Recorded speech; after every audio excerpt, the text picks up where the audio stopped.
The bottom of the clip of the gunshine state. Ha. What them boys still boating in that way. Big plate, get it for the 18 if you straight. Get cake and stop hating, it's the motto of the state. Ha. A lot of face, but it's still real around here. That foreign talk, that can get you killed down here. Niggas better learn the lingo, cause they'll be looking for you in that water finding Nemo. See, Palm Beach County be the craziest. Them Broward County niggas be the craziest. And them Dade County niggas be the wildest. Shout out to Bell Glaze and my niggas at Fort Myers. Salute to all my Florida boys out here on the grind. When niggas out here getting dough with that snow and the sunshine. Ducking nine, waiting at the port to bring in that order. Cause niggas like depend on what come across that water. Welcome to South. I was born in the South, raised in the South. A Dade County nigga that was made in the South. That song ain't never gonna get old, huh? What is gonna get old is I said what is gonna get old is I'm sitting there watching the video. I think the only people that is still on Miami's team from that video is Westwood Saint.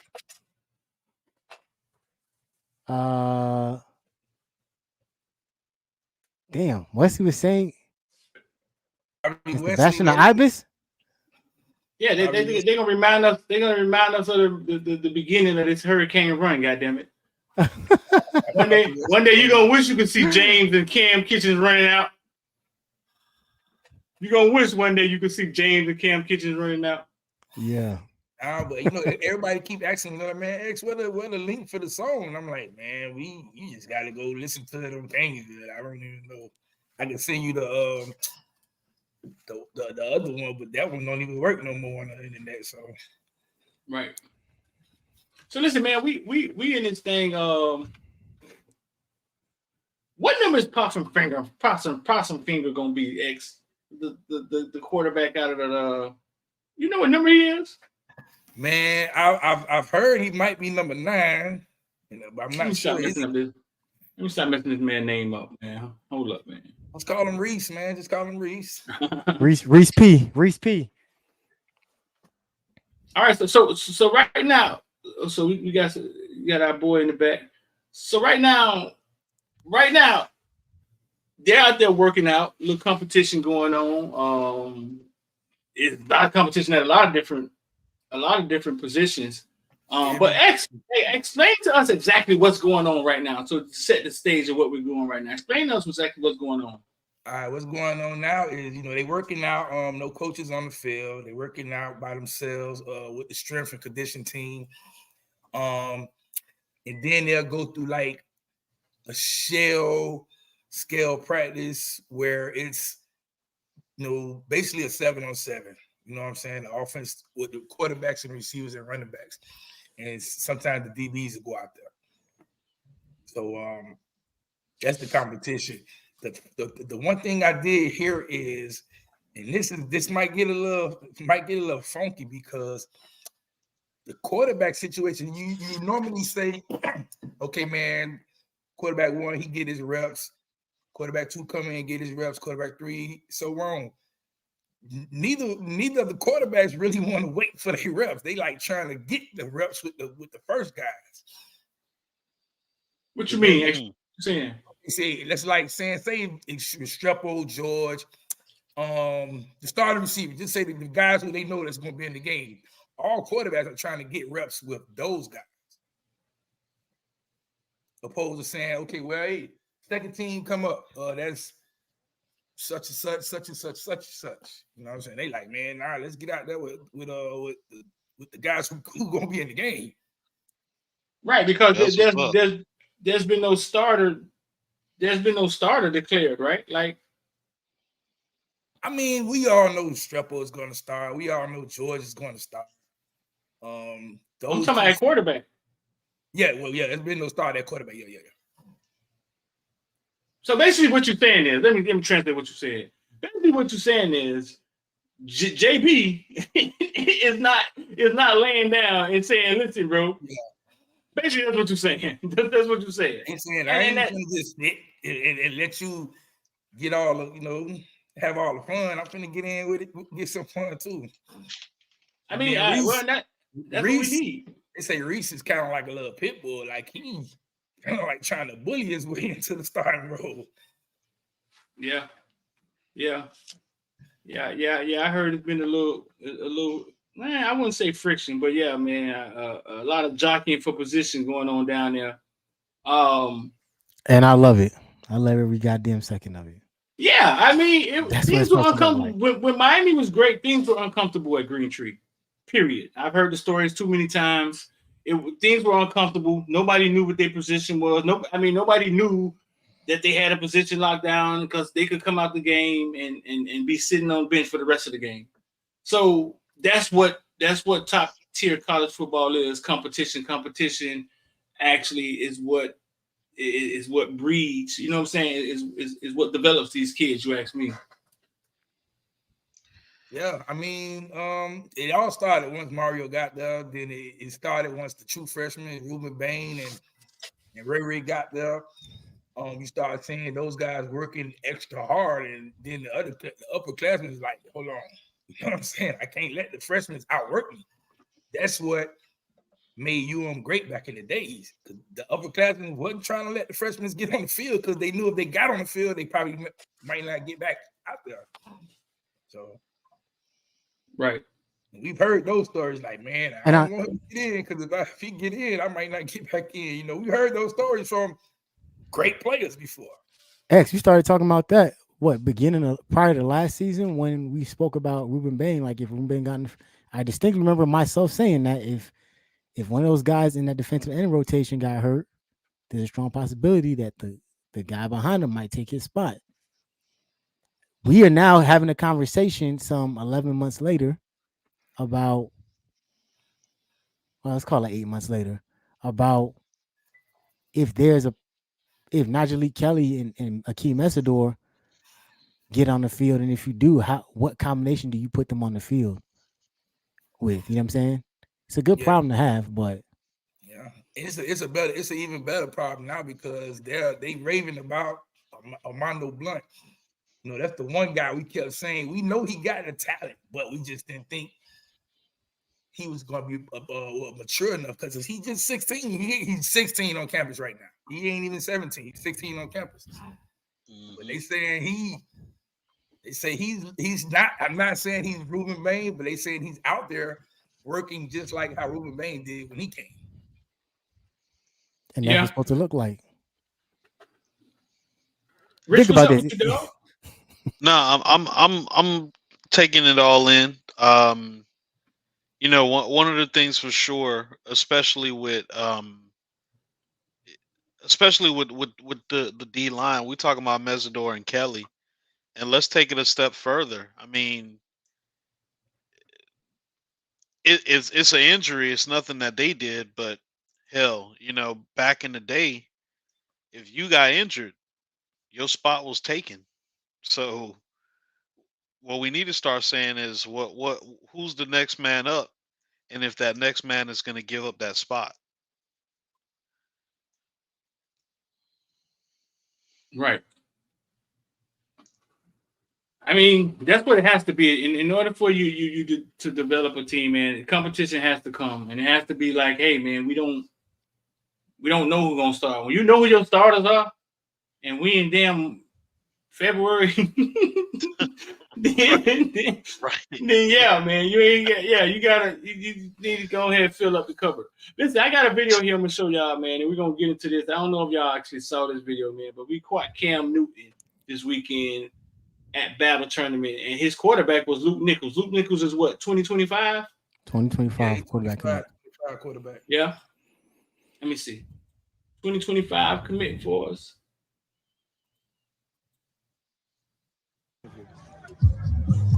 Right now, he's a game manager. Oh, no. So the question was, hey, is Luke Nichols a game changer, game manager? Luke Nichols, game changer, game manager.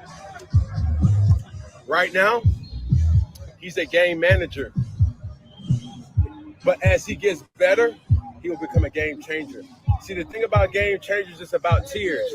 He's a 3-star athlete that's pending a 4-star, and a 4-star with 5-star. If he's a competitor that I know he is, he doesn't take that as a sign of disrespect. He takes that as a sign of a challenge to prove not only to everybody else, but prove to him first that he's playing capable to be as dominant as any Miami quarterback has been. Shout out to Ken Dorsey. Thank you, Ken. Not game changer, game manager. So he went on. So he went on to say. He said a lot more than that. I didn't record it all because it was my guy idea, so I let him run with it. From Kane Sport, Lil Zuby. But he went on to say basically Luke Nickel could be one of the greatest quarterbacks ever to play at University of Miami. 305. He's talking about the crib and stuff.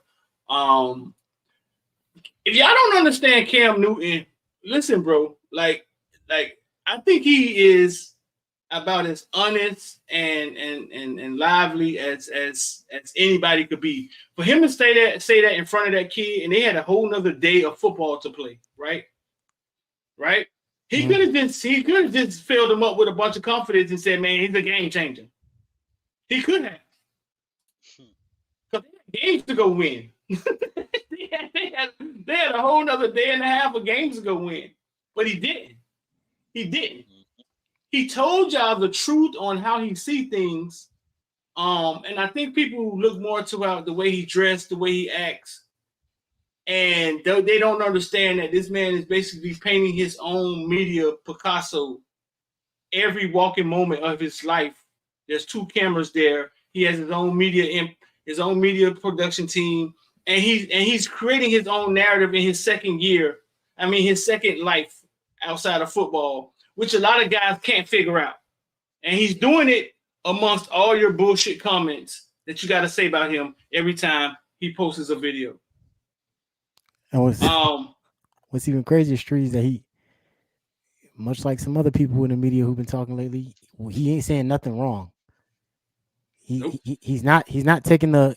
It's very easy, and mind you, we conveniently forgot that Luke Nickel and T1N's team went on to go win the actual battle tournament. So They did. And so he spoke some shit into existence because right after that, Luke Nickel received his 4th star. So Luke Nickel's now a 4-star quarterback. But he seems about as locked in as it gets. More than any other time in the past, we've recruited a high-profile quarterback that ends up, getting that 4-star, getting that what's called in every other school in the country starts, getting at him. But he didn't say anything wrong. He said exactly what it is. He could have went there, like you said, and took the opportunity to blow smoke up his QB's ass and make him, give him confidence, make him play better. But what is more telling is that he took that comment. I don't know if that was the end of the day or not, or if they were, still had games to play. But that was the first day, so they had to come back and play elimination round the second day. Exactly. So that happens, and then he goes out, balls out. They win the whole tournament, and he gets a 4-star. That speaks volumes, and it kind of goes hand in hand with what we're talking about. Like, we always heard Manny spewing that bullshit about the new Miami. This is not the new Miami because it's an old way of being, but this is what it's supposed to look like. I don't care about the new Miami. I care about making it look like where you had to fight for everything, fight for every rep because nothing was given. It was all earned. Right. Yeah, they gave Judd. They gave On3 gave Judd his 4-star. Mm-hmm. Who else? X? Man, Lightfoot is a 5-star. Lightfoot is a 5-star. Jordan Lau, he's the number one running back. On3. I really don't pay attention to On3. I if I do look and care, I look at 24/7. But yeah, I think they bumped us up on 24/7. We're number 3 in recruiting, and I think we're number 5 on On3. We're number 3 on Rivals, and ESPN is probably the only dumb site still out there that they don't even go to camps of games or nothing. They just rate. They just copy. They don't change nothing. Yeah, they don't change anything. They don't do any analysis. Yeah, Ryan Mack got his 4-star, which I'm amazed he haven't gotten. He's not even higher than that.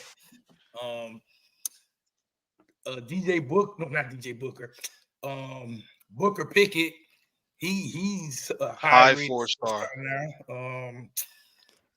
So let's hold on real quick. X. Let's talk about that because year in and year out, we accuse all these recruiting services of dropping our recruits as recent as Jaden Wayne, and for some reason this year, I don't know what happened or what changed. All our recruits are now getting bumps. This What do y'all think that is? Well, the one thing about this class, the reason why, because when we started getting most of the class, a lot of the guys were underrated because they didn't perform at camps and stuff like that. So what happened was some of the guys did perform well during the season. Then they got invited to the All-American game, and they just went bananas. Booker Pickett just destroyed everybody. Lightfoot destroyed everybody. Ryan Mack didn't give up a catch when he was guarding some of the top receivers around the country. So it's like, yeah, we gotta give him a bump. Gotta give him a bump because they doing it like live in front of our eyes. It ain't just talk. You know what I'm saying? So I am a little surprised that and I gotta check this, but I didn't hear that Frederic got a 4th star, and I think he should have got a 4th star too, in my opinion. Talk about Frederic, the cornerback. Yeah. Yep. Well, yeah, they wasn't going to give him a 4-star.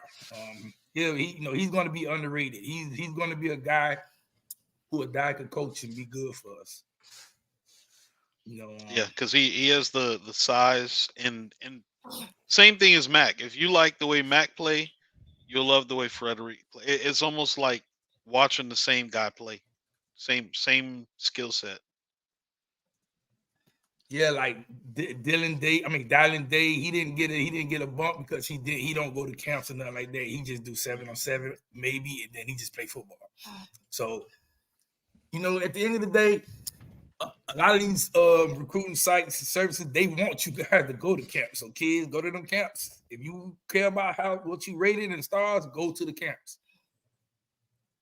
I don't agree. I feel like how Coach A says, that's underwear Olympics, but I understand too because a lot of the national recruiting analysts can't get to every game around the country outside of their regional representatives. Right. What's my man name? He's a national recruiter now, but he used to be down here. He took over Andrew Ivins. Yeah. So Andrew, that's the thing though, man. So they got certain guys who give out the ratings. Everybody who works for them don't give out ratings. Yeah. You know what I'm saying? Like it might be maybe 10 guys on 24/7 who say, okay, well, we finna pick the ratings for these kids, and the same with On3 and Rivals. So like everybody always asks Gabby, and Gabby Gabby really can't give out no ratings. Yeah, Gabby gives crystal balls. Yeah, he gives crystal balls that covers for Miami. Mm-hmm. You know what's crazy though? I think there's still a disconnect. Going back to what Street said. If the game is all about exposure, I think that some kids need to start considering, or even teams, high school teams, start considering having their own documentary guy that really features kids, especially if the kids are because in high school you're developing your craft, and in some cases it's not good for certain positions to be going to the underwear Olympics. And you need to be in the weight room. You need to be, honing on your technique and so on and so forth. So in some cases, I think that documenting that process, documenting what's happening in practice when you are in helmets and pads, and then exposing it to the world would probably be would really go a long way in terms of what stars you get to, in my opinion. Because it's about exposure. Right? I'm gonna give you an example, right? The kid Ivory, who plays for Northern, he's number 10. Probably one of the fastest kids in the country. You would think he's even a highly rated 3-star or 4-star. You would think that but he's not. And the reason why is because he don't count. He did nothing but does it on the field. He does it on the field. When he get on the field for his team, he does it. Mm-hmm. Once he leaves the team, he does nothing else that they could say. We could make a prediction, or we could, say something about how good he is. Now, he's also small. That part is kind of tricky because I get it. You know what I'm saying? He deserves to be at least a high 3-star. What's his height? He's about He's 5'8", 5'9". He's small. Yeah, he's really about small. 5'8", 5'9", but he flies. He can run, like really run.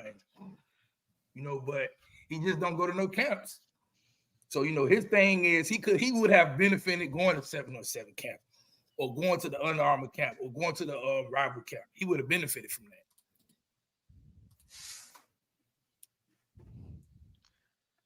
Somebody asking how they become a villain.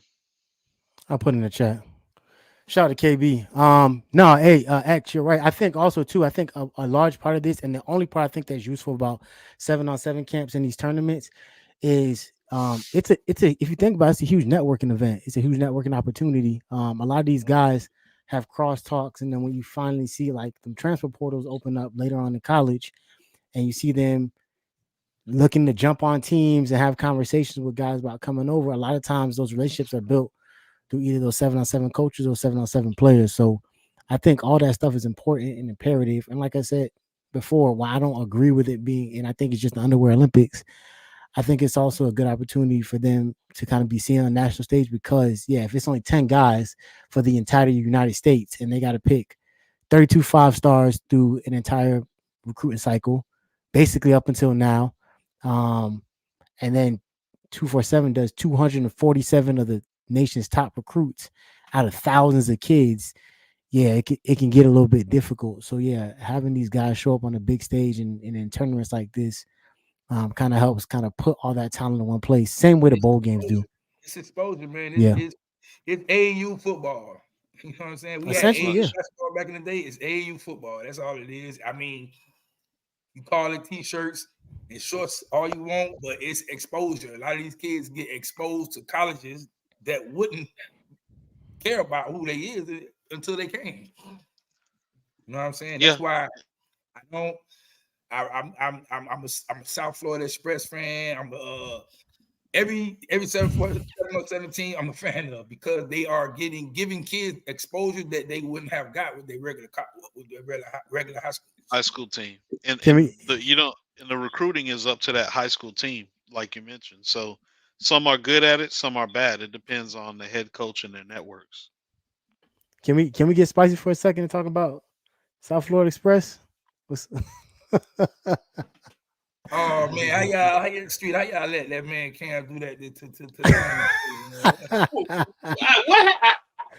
What? I didn't see the video. What? I saw a picture, but what? It looked like Jay was trying to get close and say something to Cam, and Cam kind of like, man, you don't get out the way. Well, Jay gets a little awkward. Like, okay, so what happened is I was leaving. I was about to leave. Lamar Jackson and Ravens game was about to start. I had enough of 7-on-7. Cam Newton team was getting ready to play South Florida Express. I had just talked to Jeremiah, Uncle Geno Smith is the OC, Jaquay's the OC. I was asking them, is there any way if I pray to God or Allah, somebody, we get Jeremiah to come back home? And he just laughed at me. But Cam Newton takes his team and he tried to fire his team up before the game, and he walks from corner to corner. And he says, hey, yo! And his team says, all right. And then he just trying to get his kids fired up. Cam Newton's 6'7", 6'8", if you never seen him in person, bro. He's the biggest dude on the field. So all y'all who talk, message in this comment section, right? If you saw him in person, you probably wouldn't say anything. You know what I'm saying? He walks to South Florida Express, right? I actually got video of this. He walks to South Florida Express. In the middle of, basically, he walks right to them and he says, hey, yo! And he's the tallest dude standing in the middle of the crowd. And his team is around him. South Florida Express is right there. And it gets everybody fired up and going. It doesn't feel like a fight is about to happen. It's nothing like that, man. You got to be there to see it. You know what I'm saying? But Jay is the type of person that'll just go too far. He'll just take it too far. He was trying to wrestle Cam Newton. He's just like that. That's just how he is, bro. That's how he is. And they take a lot of pride in the South Florida Express stuff. You know what I'm saying? But Cam Newton them edged South Florida Express out in that game and then advanced and eventually won it all. Luke Nickel, bro. Listen, Luke Nickel, he's a little heavier than I thought he was. I was surprised at how big he was, how heavy he is. He's maybe I think he may. I don't know. Maybe he has some more growing to do, but he's a lot heavier than I thought he was. But he was on point. Like villains, if you can go to the villain section and you can watch, I put up another 3-minute video of him yesterday of him playing the 707. It's like video from back. I put it up late last night in the villain section, and in the interview with him in the villain section too, where I actually asked him, "Hey man, Cam gonna keep you committed to the University of Miami?" And he said, "Well, if you're in the villain, I ain't gonna tell you what he said, but it's in the villain section. It's in the villain section. Go check that out." But he was on fire, bro. Now picture this: you got Cam Newton standing there behind him, looking at the defense and saying, "Wristband 5, wristband 5. Scrap that. Wristband 6. So I don't know at that point how much did Luke have to figure out, because Cam Newton just figured it out for him, right? He just has to know where to go with the ball, right? So I don't know how much you add that into the game, but he was on point, bro. He was impressive as any quarterback we saw out there. You had the young kid, I think the kid named is Scruggs, played for DEF CON, the young kid, 2026 kid, they saying gonna be the best thing since Peyton Manning. He was out there. Mechanics, and then that kid Mechanics is like he's been trained to be a quarterback since he was 2. Feet work right, follow through with everything. But no, man, Luke looked damn good out there. He did. That's what's up. He's a teammate, dog. A 6'5" two that played with him. CJ Wiley or something like that. You hopped in the portal. Say that again. Tight end, defensive end. They say Miami offered him as a defensive end. CJ Riley, he has a teammate that plays out there with him. I think his name's CJ Wiley. Yeah, 6'6" kid. I think defensive end. Yeah, he did his thing, bro, at wide receiver. He played both tight end and defensive end. So. Yeah, he looked good at tight end. Hey, for the villains, everybody who in here, I'm almost at the point where I want to give my a prediction for one of the best players in 25 class, man. Oh, I know you're talking about Pickett, huh? Yeah, boy. That guy. Pickett is this year's version of, I guess, they said, talking about he's this year's version of Travis Hunter, because he plays both ways. He looks damn good at wide receiver. But he's a safety. He's gonna play safety. The guy he's like that for real. Yeah, we feel good about him. From Zephyr Hills, Florida. Yeah, look, I'm gonna tell you this. If a die can't close this, then yeah, we got a major problem. What? If a die can't close, this is a layup. A layup on the kid's hoop. A late man. This is Gary Payton throwing to Sean Kemp. If he can't this, we have a major problem. That's tough. That's a good transition point. We had some coaching changes, right? Well, the homie Tim Ice Harris, he went back to coach at Central Florida. He's going to be the offensive coordinator there. So we're looking for a new running back coach. Is that Cole or he got the full thing? No, he's the full offensive coordinator. He had experience at Booker T, right? He was like a co-offensive coordinator, something like that. But now he's the full offensive coordinator. I'm saying when he was in high school with his dad, he was the OC, wasn't he? Yeah. He was a head coach too. He became a head coach for one season before. Yeah, he was head coach, and then he ended up coming to coach at what's FIU? Okay, yeah. So what y'all? Quiet as kept. He did his thing in the recruiting trail, didn't he, X? Yeah. Look. As soon as it happened, man, I hit him and I was like, man, he's like, yeah, man, I hate to go, man, but this opportunity. I said, man, look, don't try to steal no kid. He said, come on, that's I'm already on it. I'm like, dang. What? You should have just went off on him right there. Fuck nigga, what?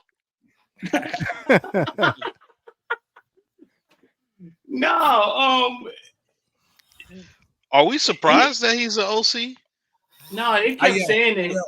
But because the one thing he said they've been in contact with him, but it's like I think he wants to be here, and he wants to be here in hopes of becoming the offensive coordinator for Miami. So that's why I'm kind of surprised. Who's his head coach? Huh? Who's his head coach? At UCF? Gus Yeah. Malzahn. Gus Malzahn. So, like Chris said, is he gonna call plays? That's the tip. That's the thing right there. Right. But you get the title. You get the title, meaning he probably gets the better payday than what he's getting paid at Miami. Right. So take DVD. DVD took a step back, went to go be the cornerback coach. Now he gets the DB job at South Florida, and sometimes you go backwards to go forward, type deal. But when Tim came here, the rhetoric was that Tim was basically a head coach in training, like he's on a fast track. Yeah, he's the offensive coordinator in training. Yeah, right. I guess, I mean, we can look at it like this, they training him under Dawson, but if Dawson had a great year, maybe Dawson would have gotten the head coaching job, and then maybe it would have been easier for Ice to transition. Right.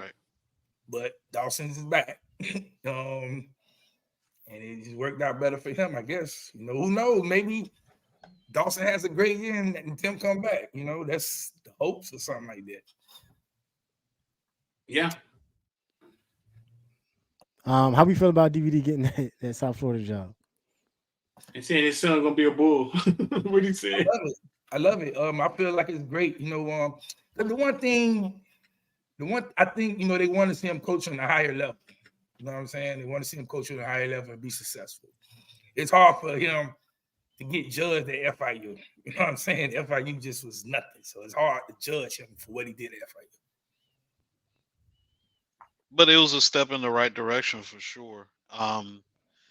And I like the way these guys are doing it. I mean, you got Ice Harris or Ice Harris Jr., who is not leaving the state, and right here in the state of Florida is growing his coaching career right in front of our eyes, and DVD doing the same thing. Hopefully, 4 or 5 years from now, when it's all said and done, some of these guys could matriculate back to the U, especially with all the, in the state of Florida, they know where all the dead bodies are buried. You feel me? They know whose cousins is this, aunties is that, and that's gonna work, extremely to the favor of any Florida team that gives them that opportunity to be where they want to be from a coaching perspective. Yeah. It just look at it like this. Both guys are definitely going to not let the guys in South Florida who Miami don't want, who Florida don't want, who FSU don't want. They not finna let them kids go far. They gonna be like, hey man, y'all come on. We got a spot for you at Central Florida. We got a spot for you at South Florida. Let's keep y'all in the state of Florida. You know what I'm saying? Because Central Florida is already in what they in the Pac-12 or Big 12 or something like that. Yeah, they're in the Big 12 now. Yeah. So they play in the major conference now. So it's like, hey, y'all ain't gotta go far no more. Listen, I want to Kyle, what's going on, bro? What's good, fellas? Chilling. So today, man, in the villain section, we were talking about a little bit of information I got that Kyle, this one for you.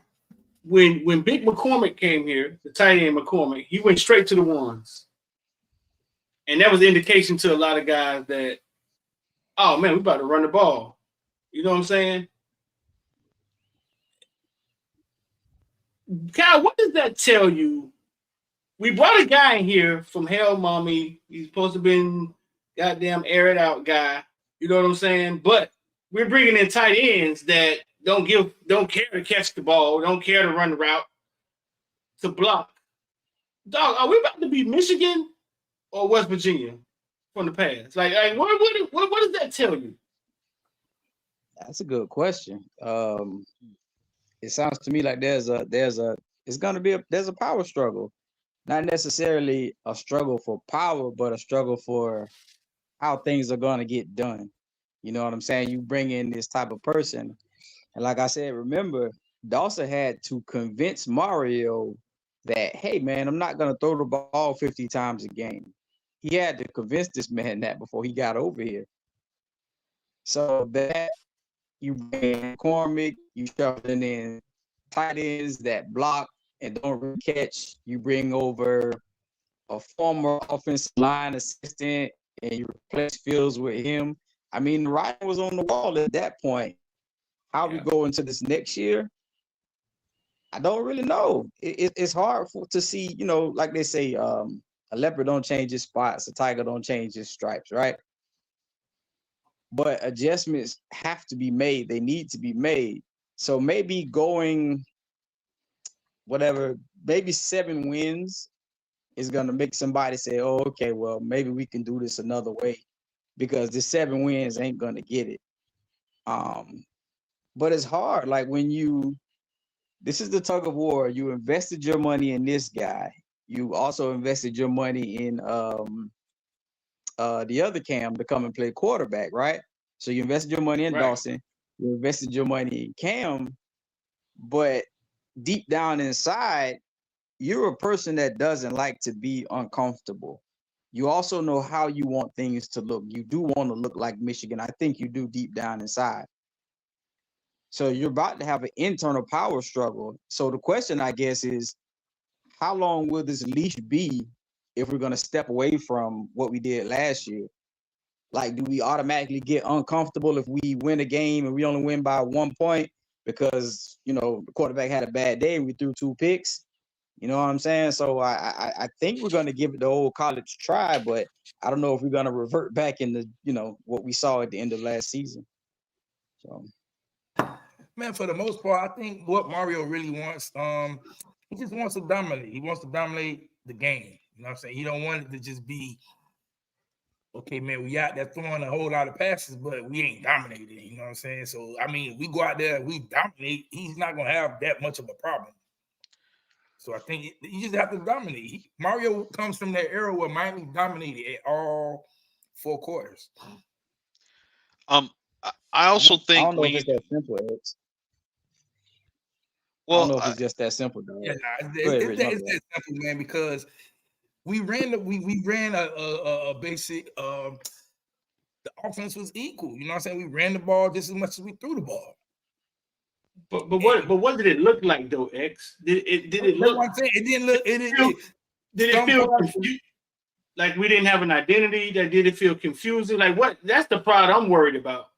Well, my take is this: Mario has a dream of what he wants the team to look like.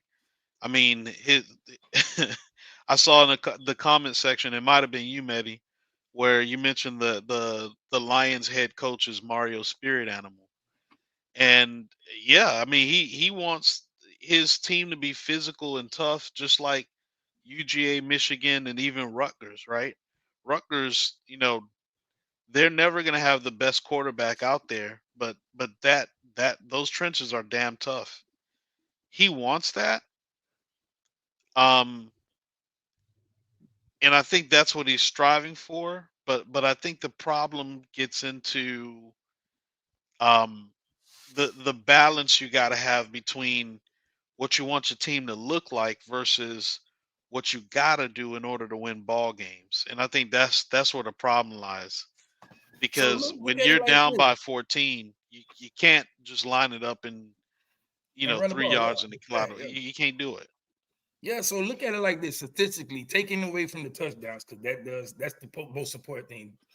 But statistically, Miami offense was statistically better than Michigan offense, outside of Michigan scoring the touchdowns.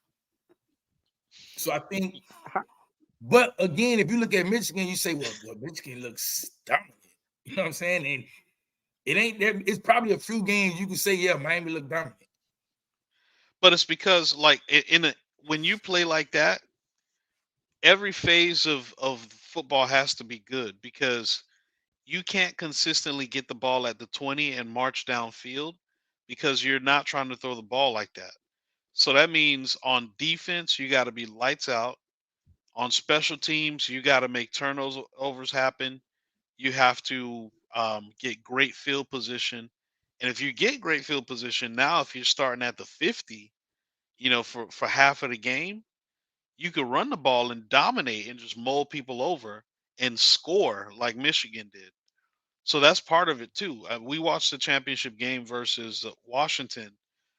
Michigan had great field position every single time because they were harassing Washington's offense, the quarterback, the offensive line. They was all getting it. So the problem with what Mario wants is that all facets of the game has to have that tough identity, and we had so many issues that we had to work on that it's hard to just plug and play all of these things all at the same time so that they all could look that way. So now we're starting to, at the 45-yard line every single drive, which just doesn't happen on offense right now. Kyle, what you want to say, though? I know you want to say something. Nah, you see, it's like we can, okay, so like when we go to stats and we saying, well, we did this versus, like, nobody's going to sit here and say we had a better offense than Michigan outside of our first 4 games, right? So I think those first 4 games added to our stats a lot. But let's remember what we saw. Like, Florida State runs the ball, you know what I'm saying? But they also pass the ball. So against us, they didn't look like we did. You know what I'm saying? I understand, we had our backup in and all that kind of stuff with conservative. But you look at the Rutgers game, and we saw when JB got going, we just kind of turned back into something else that we shouldn't have turned back into. We pulled the reins in and did something else. Yeah. Whether it's, whatever the strategy was, it was like we just went into a shell. And I think it's like that's what he wants. Yeah, he doesn't. It's not that he doesn't want us to score. It's not that he doesn't want us to have high scoring games.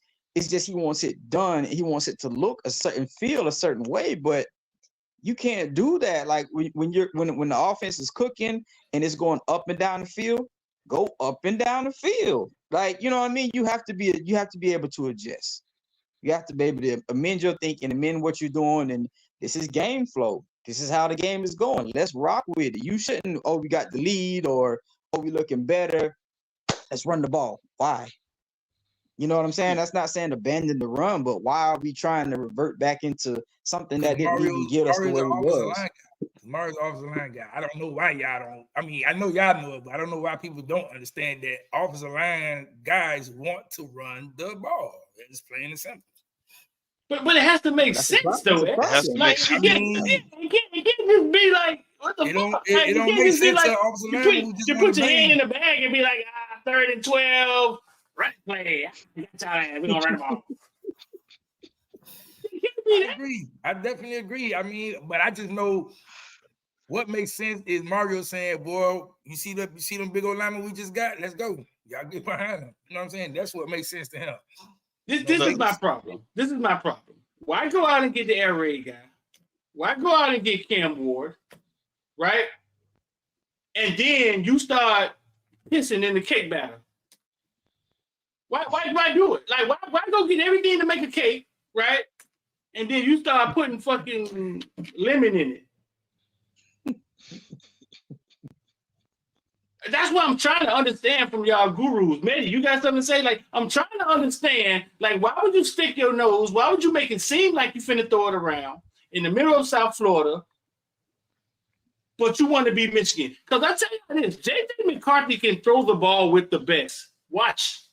But he was at a school that chose to run the ball. Mm-hmm. So it's almost like having a diamond and you pull them out in the national championship. Shit, you 3rd and 12, and you don't realize that their quarterback is fucking as good as anybody because they've been running the ball down your throat all year long. You know what I'm saying? I don't know if we want to see that, dog. I can honestly say Michigan, if Miami offense was like Michigan, we ran the ball real good and we scored touchdowns, and TVD looked just as good as JJ McCarthy.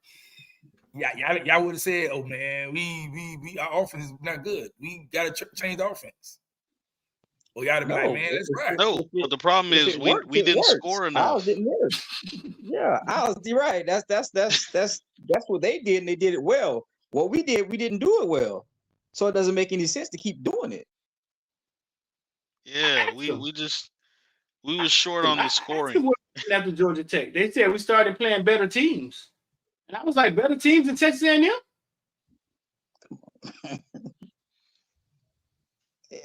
I think at that point, maybe somebody outsmarted themselves at that point, because I think everybody knows it. Everybody has seen it. For whatever reason, we changed style when we got to the Georgia Tech game, even with the run game. Like the run game, okay, but you stopped a lot of the types of run that you were doing.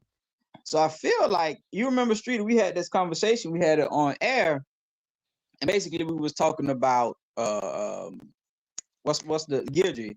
Guidry was basically saying how he's ready for ACC play because he wants you to think that this is all he has to bring to the table. You know what I mean? And so he's gonna come with a different concept or whatever. Okay, that works when it's Guidry. It didn't work for us. Like we shouldn't have changed what we were doing so well. So I think where everybody's stuck is like, why would we go away from it? Fine, you wanted to run, but why did you even change the run concepts? So I think you might have outsmarted yourself thinking, oh, we're gonna catch him off guard with this one, run it up the middle. The fuck? Like we just made it easy on everybody. That's crazy. Is that a true stat? Yeah, that is crazy. That's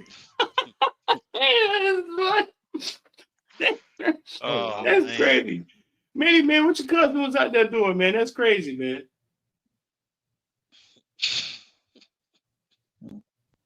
You're on mute.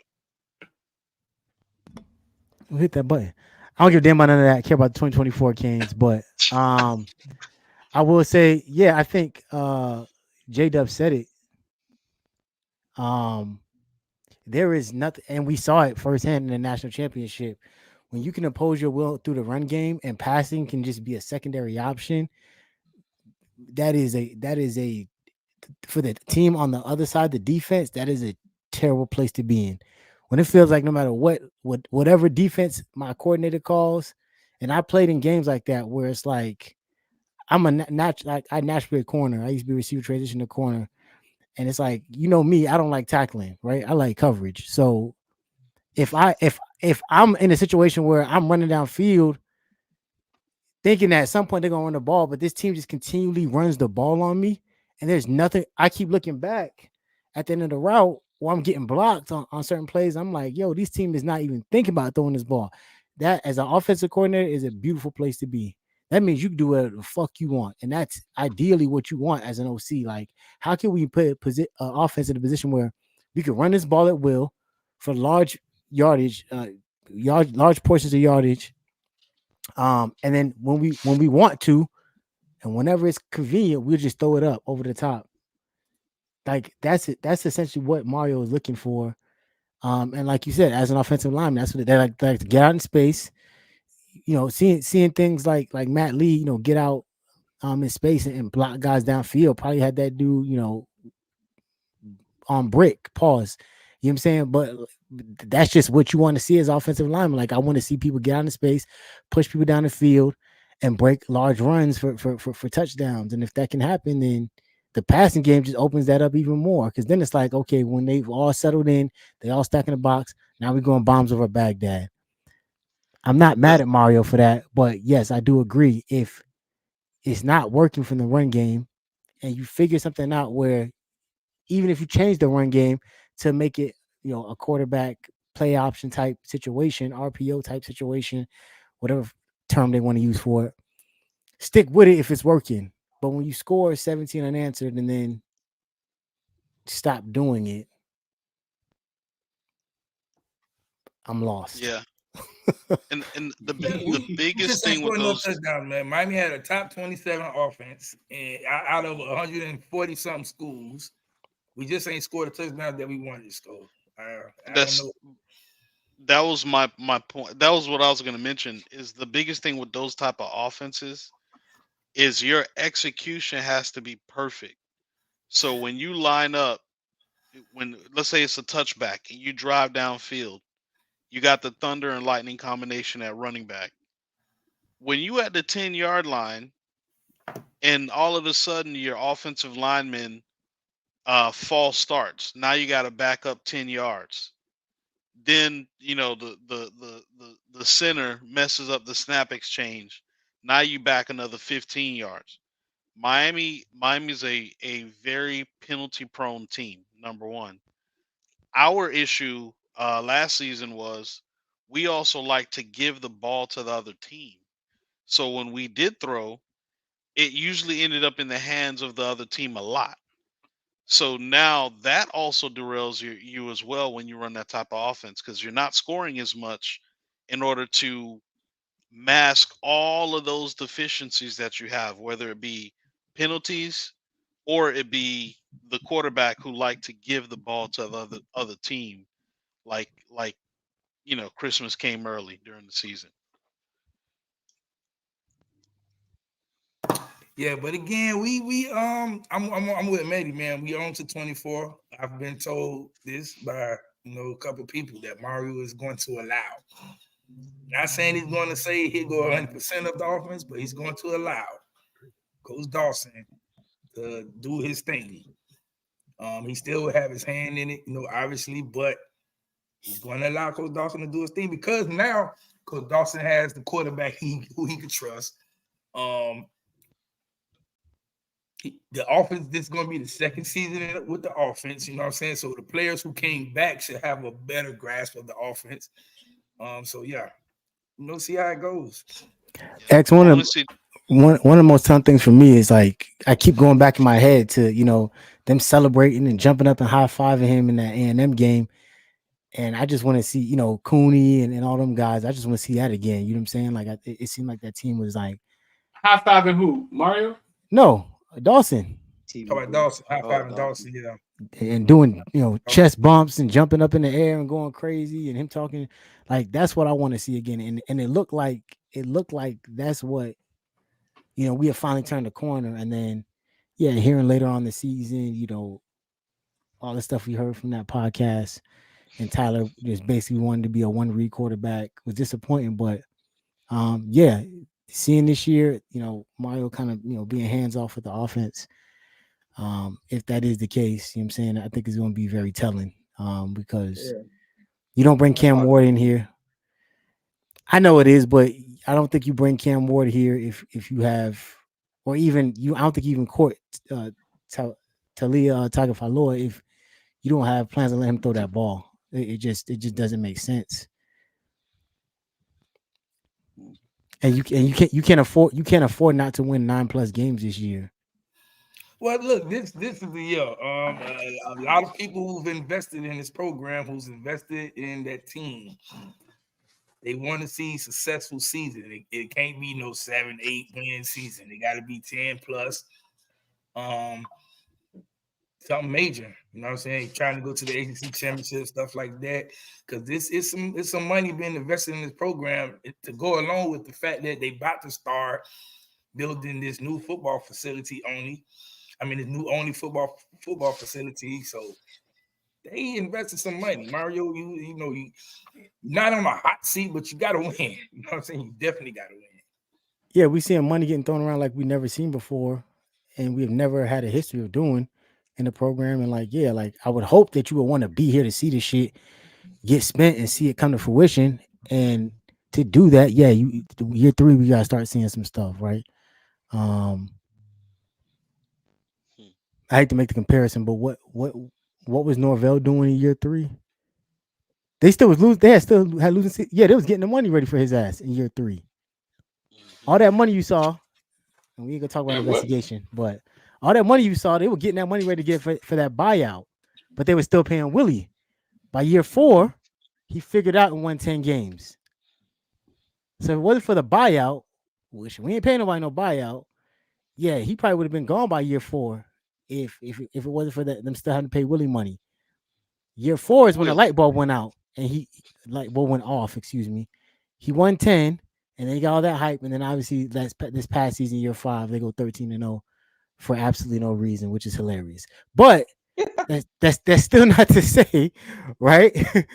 That he realized like, hey, I'm sure at year 3 he realized that I got to start making some moves, man, because these people are ready to get me up out of here. So, oh my gosh, has that ever been a more meaningless season than the one? My God, and then to lose the way you did, I don't know if we talked about that on this channel, but that the only thing that season did was get Norvell paid, and it wasn't even just that season. It was the fact that Texas A&M was looking for a coach. So those two things combined got him paid. That's the only person that benefited off going 13. As well as Alabama and his agent. You know what I'm saying? So yeah, he was never tough for Alabama. His agent did that. His agent got him paid. He did a good job. Congratulations. He played the NIL game just like the NIL guys do. Right. He's the same agent, Jimmy Sexton. He's the same agent for all of them. He's the same agent for all the big time coaches. You know what I'm saying? So he gets them them deals. You know, hey, he's Alabama coach agent. He's Oregon's coach agent. He's Norvell agent. He's I think Dabo's agent. He was all the agent. Is Sexton is it just coaches or is Sexton in baseball as well? Or is it just he's agent for some NFL coaches and stuff too. He's a big time agent. Okay. All right. Because everybody got their like coaches and stuff. He don't deal with the players. He works with the coaches. Oh, okay. Damn. Now everybody got their monster agents. Like obviously NCAA coaches got him. You know, football got Drew. Basketball got is it Falk? David Falk? No clue. I think that's the man in basketball. Man, what's his name? Rich Paul? Rich Paul. No. It ain't. It's not. Well, maybe it's Rich Paul now. He's newer, not he's up and coming. Yeah, he's newer. But I think the guy that dominated basketball, I think it was David Falk. I'm not sure. Man, that's funny. That man can do. Man, you know how much he can manipulate the game with these college coaches, man, and get everybody paid. My gosh, bro. Yeah, so Scott you know, Morris in MLB. News came out today about the NCAA. They about to attack Tennessee. This Tennessee like third major time messing around with the NCAA. So the NCAA finna come for them. They came from Florida. They came from Florida State. There's some other schools that's about to get thrown into this heat. The NCAA is kind of fed up. They like, man, we got to kind of take back, our power. So let's start hitting these schools. Now, the thing will be is if all the schools come together and say, you know what, we don't care nothing about no violations from the NCAA. Mm-hmm. Now, I know where you're going. The NCAA is dead. You know what I'm saying? But I don't know if they're gonna do that. I think some schools gonna say, yeah, man, hit them. Because we can't get no players, so hit them with the violations.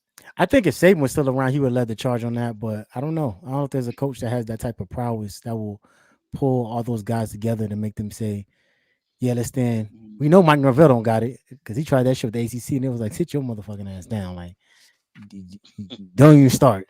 I think he went to court and everything and lost. I don't think Dabo wanted. Nah, that was a good guy, man. He ain't gonna do that. He gonna cheat. He gonna cheat and then praise Jesus on Sunday, man. He's part of that good old boy club. Yeah, you know what I'm saying. He ain't gonna ruffle no feathers. That's why Clemson fans didn't want him. I mean, that's why Alabama fans didn't want him because he's not gonna get it. He's not gonna get in the weeds and get his hands dirty. Yeah, but now the NCAA they coming, man. It's dumb. For every college, I'm gonna tell you they dumb. Because Miami had the seminar down there to explain exactly how to use the NIL and not get caught. And everybody went the collective route. Yeah, a lot of those schools didn't want to pay attention. They was trying to make jokes about, oh, the dude gonna run out of money, he broke, and and NCAA came and looked at Miami and were like, man, there's nothing we can do to them. They did everything correct. And they go to And the all crazy that. thing about it is that whole thing happened under that didn't happen under Mario, that happened under Manny. Y'all feel confident that the NCAA won't bother us? No, they coming because yeah, I've heard they've been back there on campus, but what it is they looking at the structure of the NIL deals from the Miami players. From what I've been told, it's nothing wrong. Everything is on the up and up. You know, Man, I don't trust them people no more than I trust a cop throwing marijuana in my back goddamn seat, bro. That's fair. At all.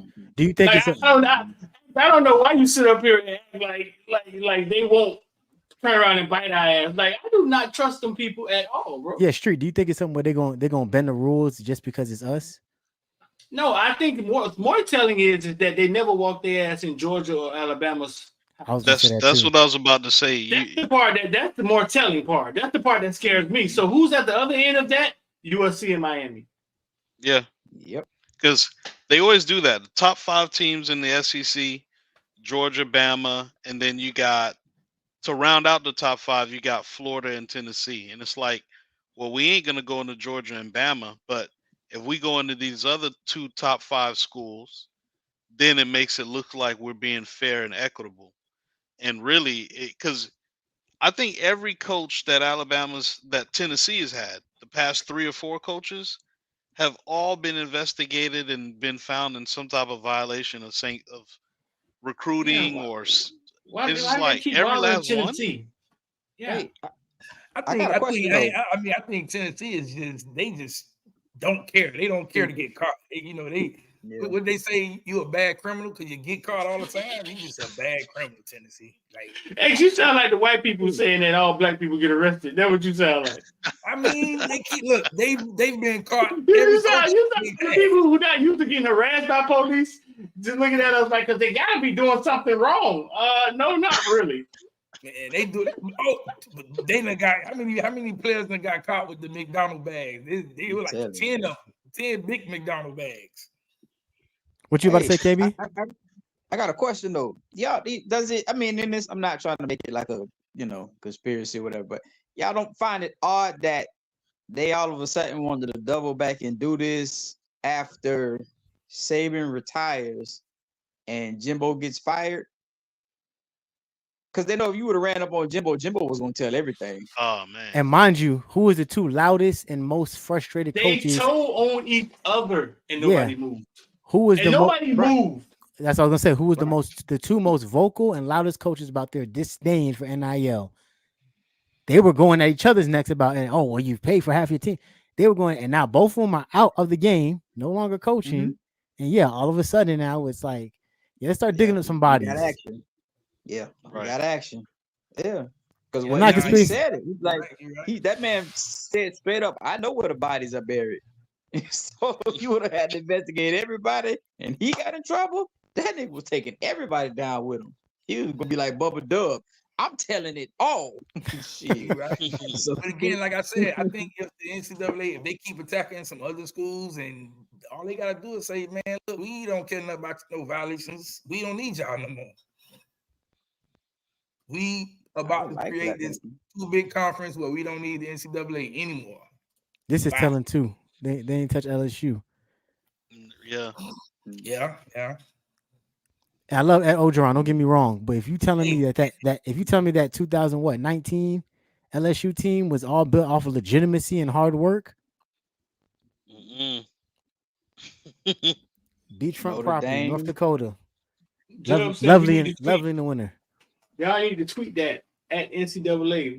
Which part you saying we need? I was just sitting back trying to think, like, how do we make an impact? Like, do we put a mesh video together of Saban and Jimbo going at it again and just keep playing this shit and make this shit go right? Because if an investigation didn't start that day, then they ain't trying to hear none of y'all talking about. These dudes went up there like 2 kids and basically said, if you tell on me, I'm gonna tell on you.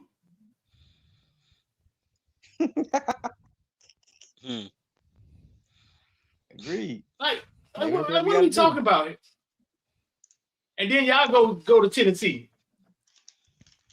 Y'all go drive to Tennessee. See, like that 50 Cent meme. He's like, what the fuck you say my name for? Like, I was on the chill. Like, what you say fuck me for? Like, what? They went to the low hanging fruit. Bro. Tennessee just got caught a couple of years ago. This is gonna be their third violation. Clearly, Miami's name is gonna pop up. Kind of messed them up. Once Proof did that, they had to make Tennessee out of example because that was just come on, Proof. You know better than that.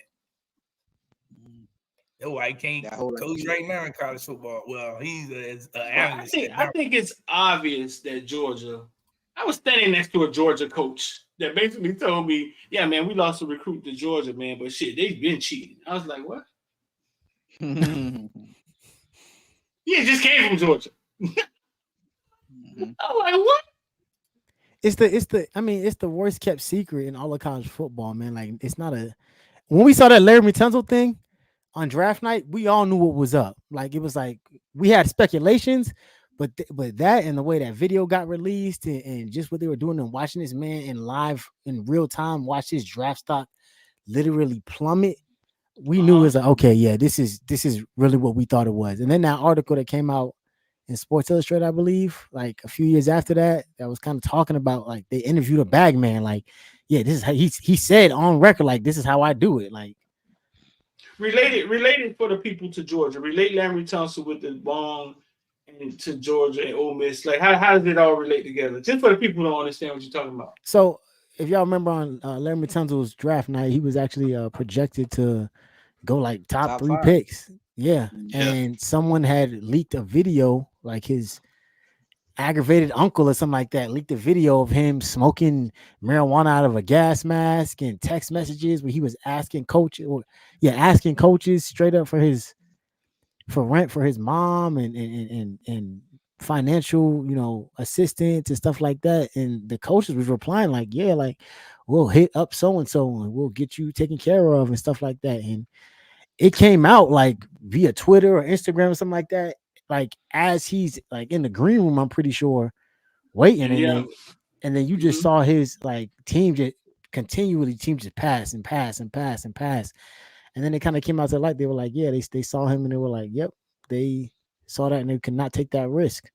Shout out to him because I think he ended up like getting over it and becoming a Pro Bowler, right? Like, yeah, still playing. He got 2 big contracts, if I'm not mistaken. Yeah, like he's on the Texans, right? Yeah.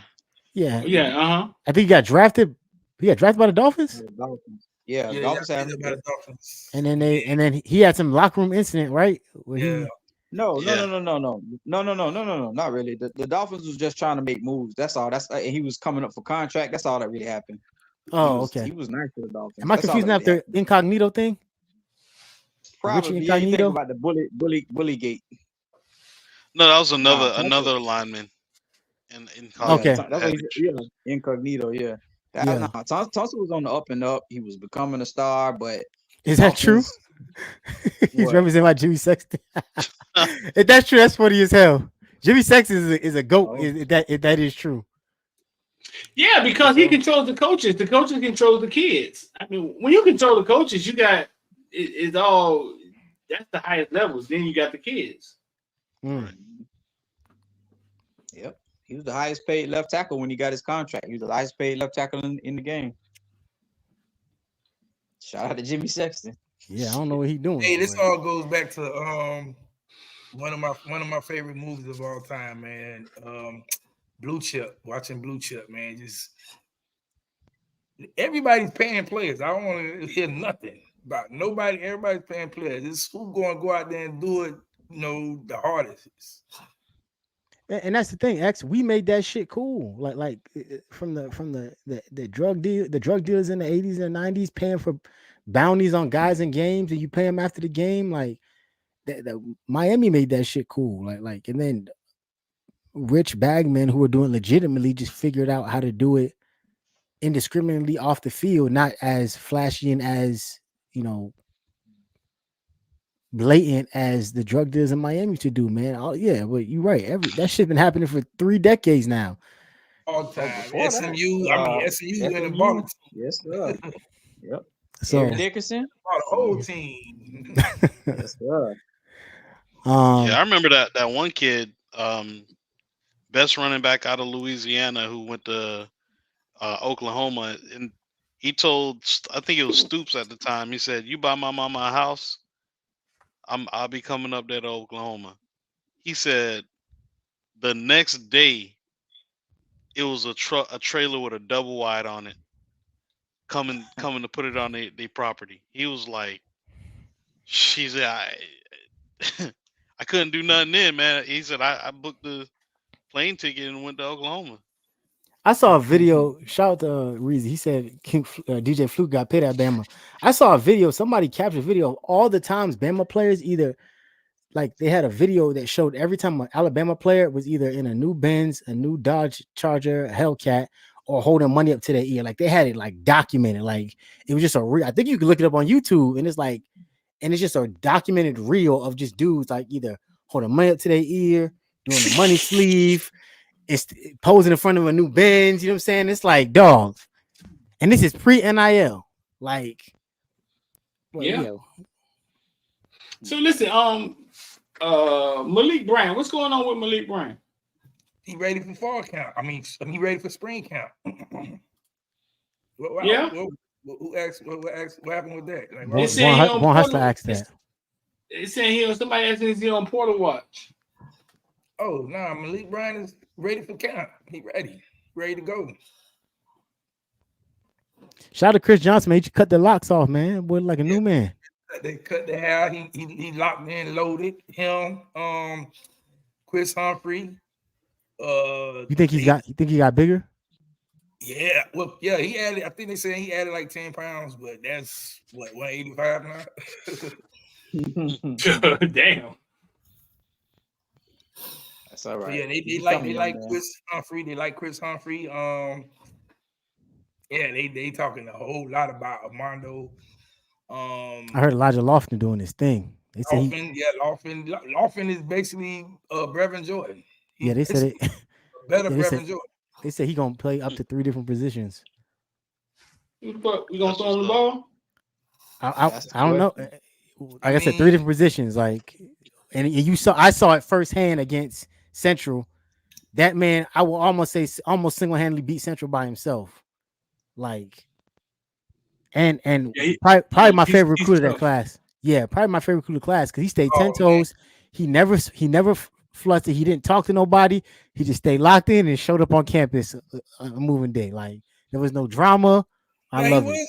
He was talking to a few colleges. He was. Yeah, he was. We got scared. He was talking to Texas and Washington. So, but Mario made that phone call like, "Don't play with me, boy." I hope he didn't say that because we got a whole different issue.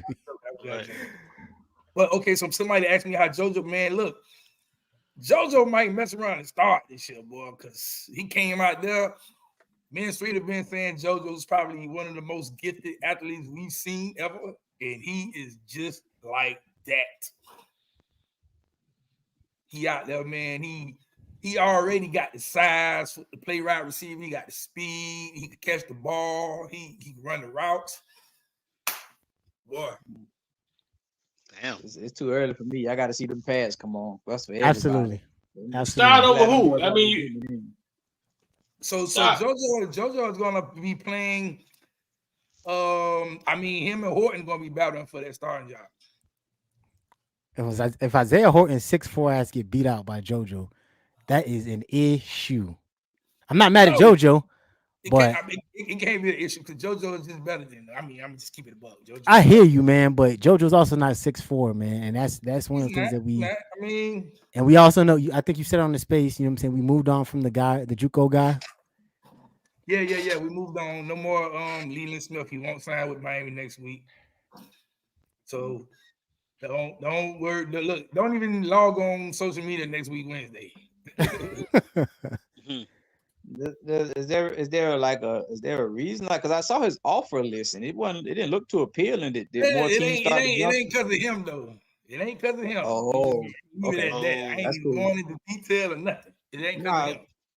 Yeah, it's all good. I just wondered. That's all. I mean, what we gonna do about these other wide receivers who are not gonna play here? Shamar Kirk, Michael Redding. I mean, what we gonna do, man? Well, I think Redding will probably be here to after spring. He'll be done with school, so he'll probably end up leaving. Yeah, we got 10 Kirk guys. guy, that's the one. I don't know. Man, he just got here and did absolutely nothing. Like, I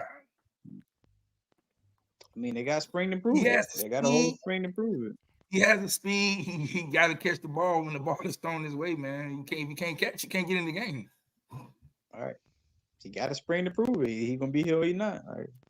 A lot of guys do. Like this might be they last rod. So yeah, some bodies definitely getting cut. G pointed out. Is it any way JoJo played cornerback?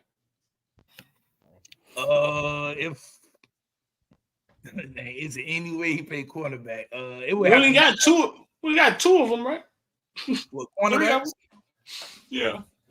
No, we got a whole bunch of quarterbacks. We got a whole bunch of DBs. We just got one from Washington. No. I'm just talking about cornerbacks. Who the quarterbacks? Who the whole bunch of quarterbacks? You got Brown. You got Darryl Porter. You got Jadias Richards. You got JUCO guy who I forget the JUCO guy who came last year. I don't want guard nobody, man. I don't want guard nobody. You got Stanford. Okay. Right, yeah, Robert Stafford. You got six cornerbacks already. And then you got Mish Powell coming in too, who can play. He's a Swiss Army knife. He can play all over the place. So you good with Brown, Porter, and Jadias Richards? Yeah, I'm good with those three. Jadias Richards struggled a little bit last year, right? No. Remember when he came in, he the one played against a good in the Florida State game. There was no struggling from Jadias last year? A little bit. Come on, he didn't play a lot because the three cornerbacks who did play in front of him, you had Porter. He struggled in North Carolina, right? He didn't play North Carolina game. Well, who was that struggled in North Carolina? That was Brown. The other Brown. Brown. That was the not Damari. That was Devontae. The other Brown. No. Okay. So what game am I talking about where the boy got bombed? He put one hand up and the guy bombed him, and it was like that was the Jadias Richards, right? Nah, Jadias Richards. That was towards the end of the season.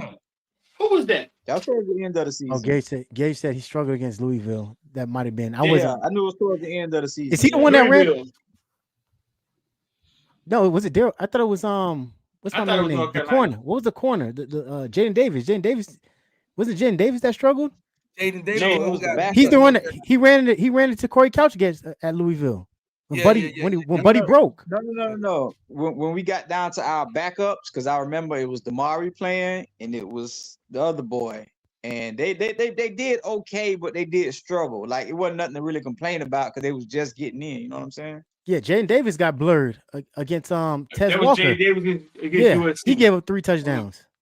So Jadias Richards. So what I'm saying is, I don't know if we deep at cornerback, bro. Like we're not. We got bodies, but we don't know what the depth is like. We got bodies. Know what the depth is like. But I'll say this. We gotta wait. I do trust the die. I'm fine. I'm not saying our cornerbacks are elite, but I'm happy. You know, we got corners who can play football. I like Porter and Brown. I love Porter and Brown. Yeah, on a boundary, I love that. Yeah. But the nickel I am concerned about because it seems as if Mish Powell is gonna come in and play safety, a starting safety. No, Powell's going to play a lot of nickel. He's going to play a lot of nickel for us, so he'll be there. I heard Zaquan Patterson is going to play nickel, so he can learn the position a little bit better. No, Zaquan is going to play. He's going to start off at safety. Yeah, I mean, look, you play safety, you're going to play safety, strong, free, or nickel. You're going to play all three.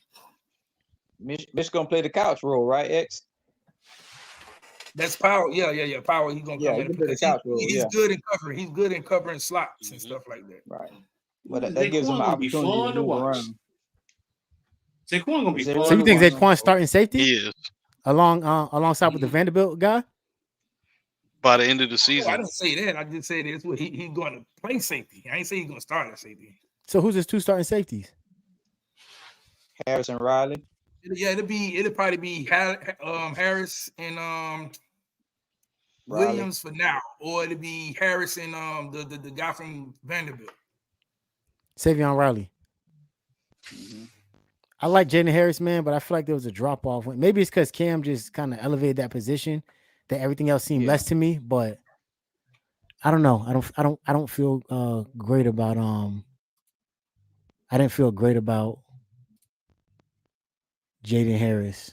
But everybody in the team said they felt like there was no drop off when he got in the game for the 2 games that Cam was out, or 3 games. So is Markeith doesn't play here? Markeith, as of now, he'll be one of the starters. To me, I think he'll be a starter. I think he just got to get stronger. Yeah, in the bowl game, he was on every play. It's just he's little, dog. Like it was like watching him tackle was like watching a Miami team tackle for years. Yeah.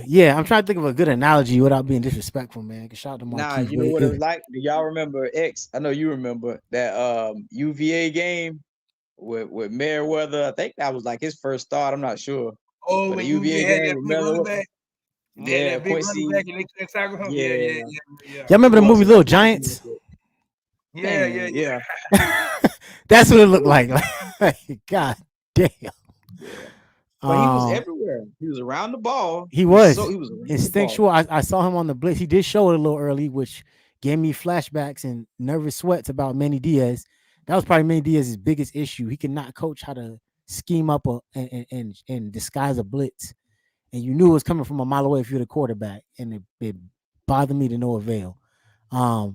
But he has instincts.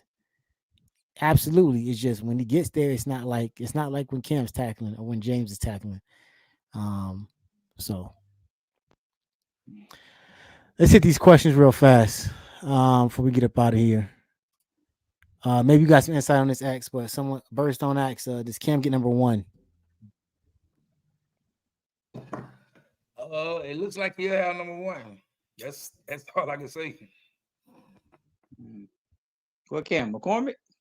Yeah. You were talking about Armando earlier being so young on campus. 16-year-old as a freshman in college is insane. But Sterling asks, how do you feel about classifying, or players in general, I guess, for classifying? I don't like it. I hate it. I hate it. But hey, this the generation we in. These kids want to get it done faster. You know, he's already 6'3.5" at 260. So you see him get on the field this year or no? I mean, he's gonna play. I mean, he's playing now. I mean, we're not playing now, but he might play this year. Someone's asking any news on a running back coach. We already talked about that, but do you have any guys that you would prefer to see here? And I want to hear your take too, Kyle, if you have one. I mean, the one running back coach I would love to see is Rashad Choice, but I knew that ain't gonna happen. Is he still at Georgia Tech? Was he at Texas? No, okay. Texas. Ooh, X. Damn. I forgot about that, but that'd be. Yeah, I don't care how good my recruit. He's not pulling him away from a playoff team. That team is positioned to make noise next year, especially with the pickup they just got. Yeah, I wouldn't mind calling James Coley though. I let James Coley coach the running backs. I let him coach the running backs and just go get a running back analyst or assistant. Does Texas play Georgia next year? That might be game of the year if they do. I don't think so. They will in the SEC championship. That's for damn sure. I'm calling right now. Okay, it's gonna be a good. That's gonna be a good one. Shit. At least I think they're talking about Alabama, but that was before we knew Nick Saban was leaving. No, they host Georgia next year. Oh, nice. So they play. They play at Texas next year. Oh, that's a big game. I was gonna say I'll probably go see what What Hickson at X? I'll probably go see Hickson. Hickson still, well, he was. I think he's still at FIU. I'm good with that. He recruited well, right? I mean, we never really have problems at running back here, so you know, I think. See somebody brought up Cadillac Williams' name. I don't think Cadillac Williams guy. He might have some issues that might prevent him from getting a coaching job again. Oh, like personal issues. Yeah, like this one was for Street. I don't know if he's ready to come back in or not. Oh, how was Diabell? I heard Diabell did good out there. The staff like him a lot. Also, he's 26, right? 26. Yeah, he's 26. How tall is he now? Like he's a quarterback. It's Rajah Bell kid. I know who he is. I just didn't know how tall he was. He played at St. Thomas. He throws the ball to our recruit, Malachi. Tony, you know what I'm saying? He throws the ball to him. So yeah, it might be something else. Born Hustler asks, we talk about the linebacker room. I don't know if this was in regards to the Malik Man, I Bryant tweeted thing. about that. I don't know if y'all want me to talk about it. I tweeted about the linebacker room, how the competition gonna be. Wesley and Kiko, and made the next two win to get in the 4-man rotation. I said this last year about what position I say that about? I said about the D line. Same thing. Wesley can't have a drop, but Wesley got to get vastly better this year. He need to be sitting with Kiko, and they need to take over that room, because if he do not, Marcellus Pulliam, and that's the name I'm saying, Marcellus Pulliam, I'm on your ass. That's what he should be telling Wesley Bissane. Chase, I don't know if Chase is gonna play here. That's a health thing, but Chase should be feeling some type. Chase should feel slighted. If I'm Chase Smith, I'm pushing little dudes in the lockers. I'm walking around like the bully, because y'all not about to come up in this school I've been at. I didn't sacrifice my knee for, and think you're just gonna take my spot as a true sophomore. That's 1,000% not happening. Well, a lot of them are redshirt freshmen. So, yeah, those guys got to be linebackers. They got to set that tone for that room and be like, look, I'll be damn fitting y'all taking my spot. Like, but that's what we wanted to see, man. That's how competent. Hey, that's how it's supposed to look. Man, look, you got Popo, you got Marcellus, you got Bobby, you got Malik, you got Chase. Then you got Darius and Cameron. All those boys on campus already. So it's like, yeah, they there about them. I hope they can keep everybody. That's my thing, because I personally think that when it's all said and done, Popo gonna be the best out of all of them. But for right now, I just want them all kept. That's all I want. I just want them all kept, bro. This is not Canes related, but Artist Minor says extras are about Colorado. I think you said they win 4 or 5 games. That was a X. I think Coach Hayes, is it Hayes or V12? One of them boys owe us a bottle. I forgot what the bet was. I think Hayes said 4 wins. Nah, so it might have been V12. Somebody that I told him, like, man, they ain't winning no more than 4 games now. So. I think the bet was for 6 games or something like that. It was in a bowl game or something like that. Somebody was supposed to, like, they were like, yo, they was gonna buy us the drinks at Tootsie's or something like that. Yeah, something like that. They should be able to win 6 this year, because they're in I would perceive a lesser conference. They win 12 games. They in that trash conference over there. Yeah, they should win 6 games for sure.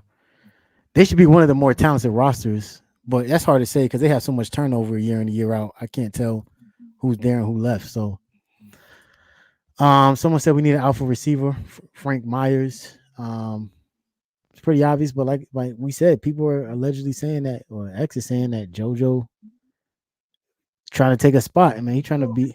Just look at it like this. Just look at what Strepo was able to do. Look what George was able to do. And then look at what Young was able to do. So all you need is another receiver to step in. If George comes and does what he do, Restrepo does what he did, you just get another receiver to come in and say, man, I'm gonna take it from what Young had, 400 or 500 some yards. Yeah. You probably say you go from that to 700 yards. So now you got 3 receivers over 600 yards. Like, do you need how far you can say we got receivers who catch the ball? Mm-hmm. Someone said go get Sider. He's still at Penn State? Yeah, he at Penn State, but he ain't leaving. I mean, me personally, I don't like the dude, but if Mario, someone obviously, Mob Jones obviously watching Locked On Canes because they spoke to Don Solinger today. Don Solinger said he'll come back coach, but I don't think if we talked about a generational issue with some other coaches that was on the staff last year or 2 years ago now, I don't know. I love Solinger. Like, let's be clear. I'm a Southridge alumni, right? So I know about Solinger, right? Before he got, came to Miami the first time. So there's no one who'll be in this corner more than me, but it's a different what's going. But he did share a really cool story about him and Jordan Lau having a conversation at some banquet at a award ceremony and saying that Jordan Lau knew who he was. He was like, aren't you that guy that coached all them UN running backs back in the day? He's like, yeah, and they started talking. So shout out to them, man. That's it right there. We go X. Now X, we go get Coley. Solinger comes on as a running back analyst. We good to go.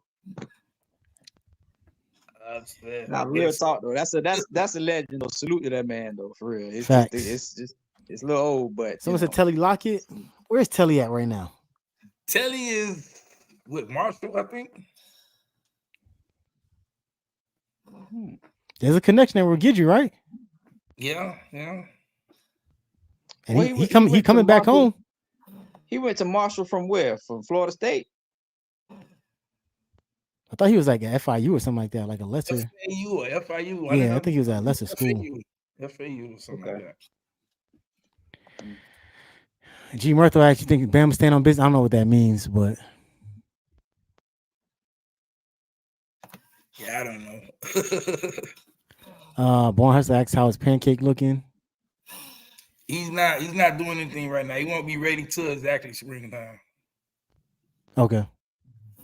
But we heard Markel Bell still needs work. He got the size, he just don't got the technique. He needs a lot of work. Yeah, his feet are kind of a little slow, but that's why they might move him inside because he's not fast enough quick enough to be an outside tackle. Yeah, so we're expecting Jalen Rivers to stay at the tackle position. And then Matthew McCoy is supposed to move into left guard. Well, they didn't. I mean, I'm not hearing anything. I'm hearing that all the offensive linemen are cross training. So when spring starts, that's when we'll know who's playing what. Okay. What is McCoy better at, X, tackle or guard? To be honest, I think I'll say tackle. Because if it wasn't for Francis, he probably would have been starting at right tackle, right? Yeah. If he didn't get hurt, because you think he can play left tackle? And you move Rivers back inside? Yeah, that's what I'm just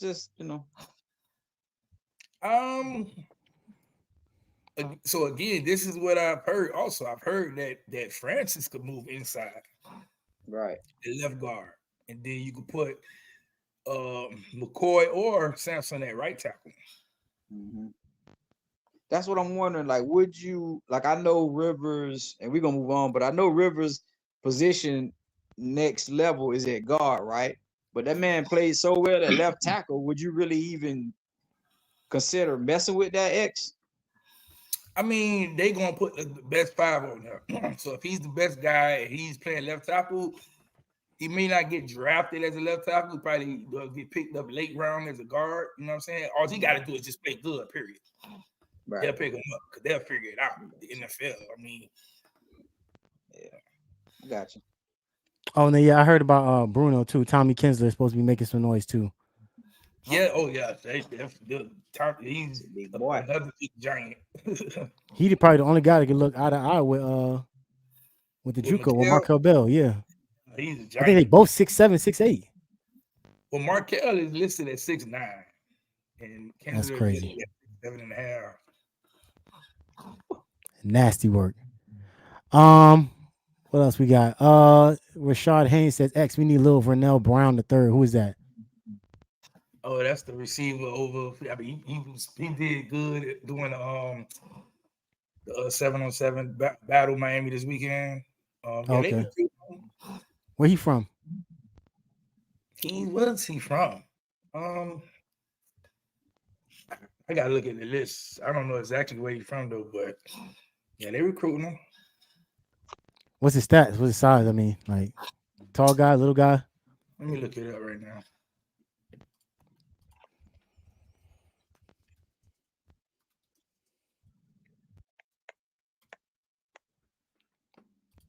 Wildwood, Florida. What the hell is that? Oh, they say he goes to Jones. He's in Orlando, 3-star. But he has an impressive offer list for a 3-star.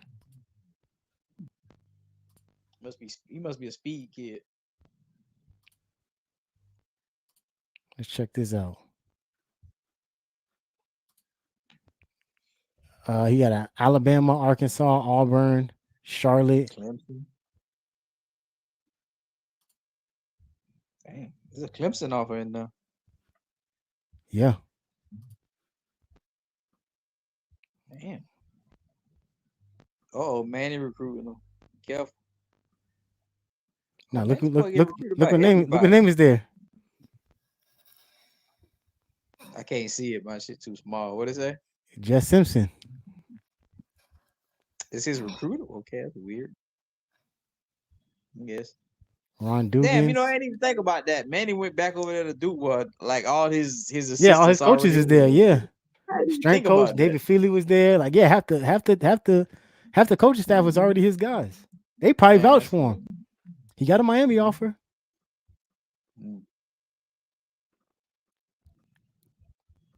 I mean, Got a this Michigan offer. But you got when you look at the offers, you got to go back and look at the date they was offered, because a lot of these guys get offered early on or with other coaches, and then when new coaches come in, they don't have no offer. Yeah, so I look at that too. Where it says cool, that means like probably killing the board didn't talk to him in a minute. You know what I'm saying? Or he got offered like a while ago, and since they haven't talked to him. But number 18 wide receiver in Florida, 41st player in the state. All this says cool, so yeah, I don't see nothing hot per se. So, but I'm still impressed with the fact that these schools actually even just reached out. You know what I'm saying? mm-hmm. So I'm impressed with that. And we'll talk more. Extra talk way more recruiting tomorrow in the space. Y'all can ask some questions live. Someone, Mob Jones says JoJo is gonna be the number 1 receiver. Mark my words, kids is a beast. So let me ask you this straight up, and I'll ask you this too if you have insight on it, Kyle. Does JoJo, if y'all saying he's like that, does JoJo break Amon Richards' record next year? Everything is in place, right? The best quarterback we've seen since, but natural thrower with no real mental headspace issues since Brad Kaya, right? An offense that plays to his role and his position as a wide receiver, and he could possibly take Horton's spot, according to what you're saying. Do you think he breaks Amon Richards' record next year?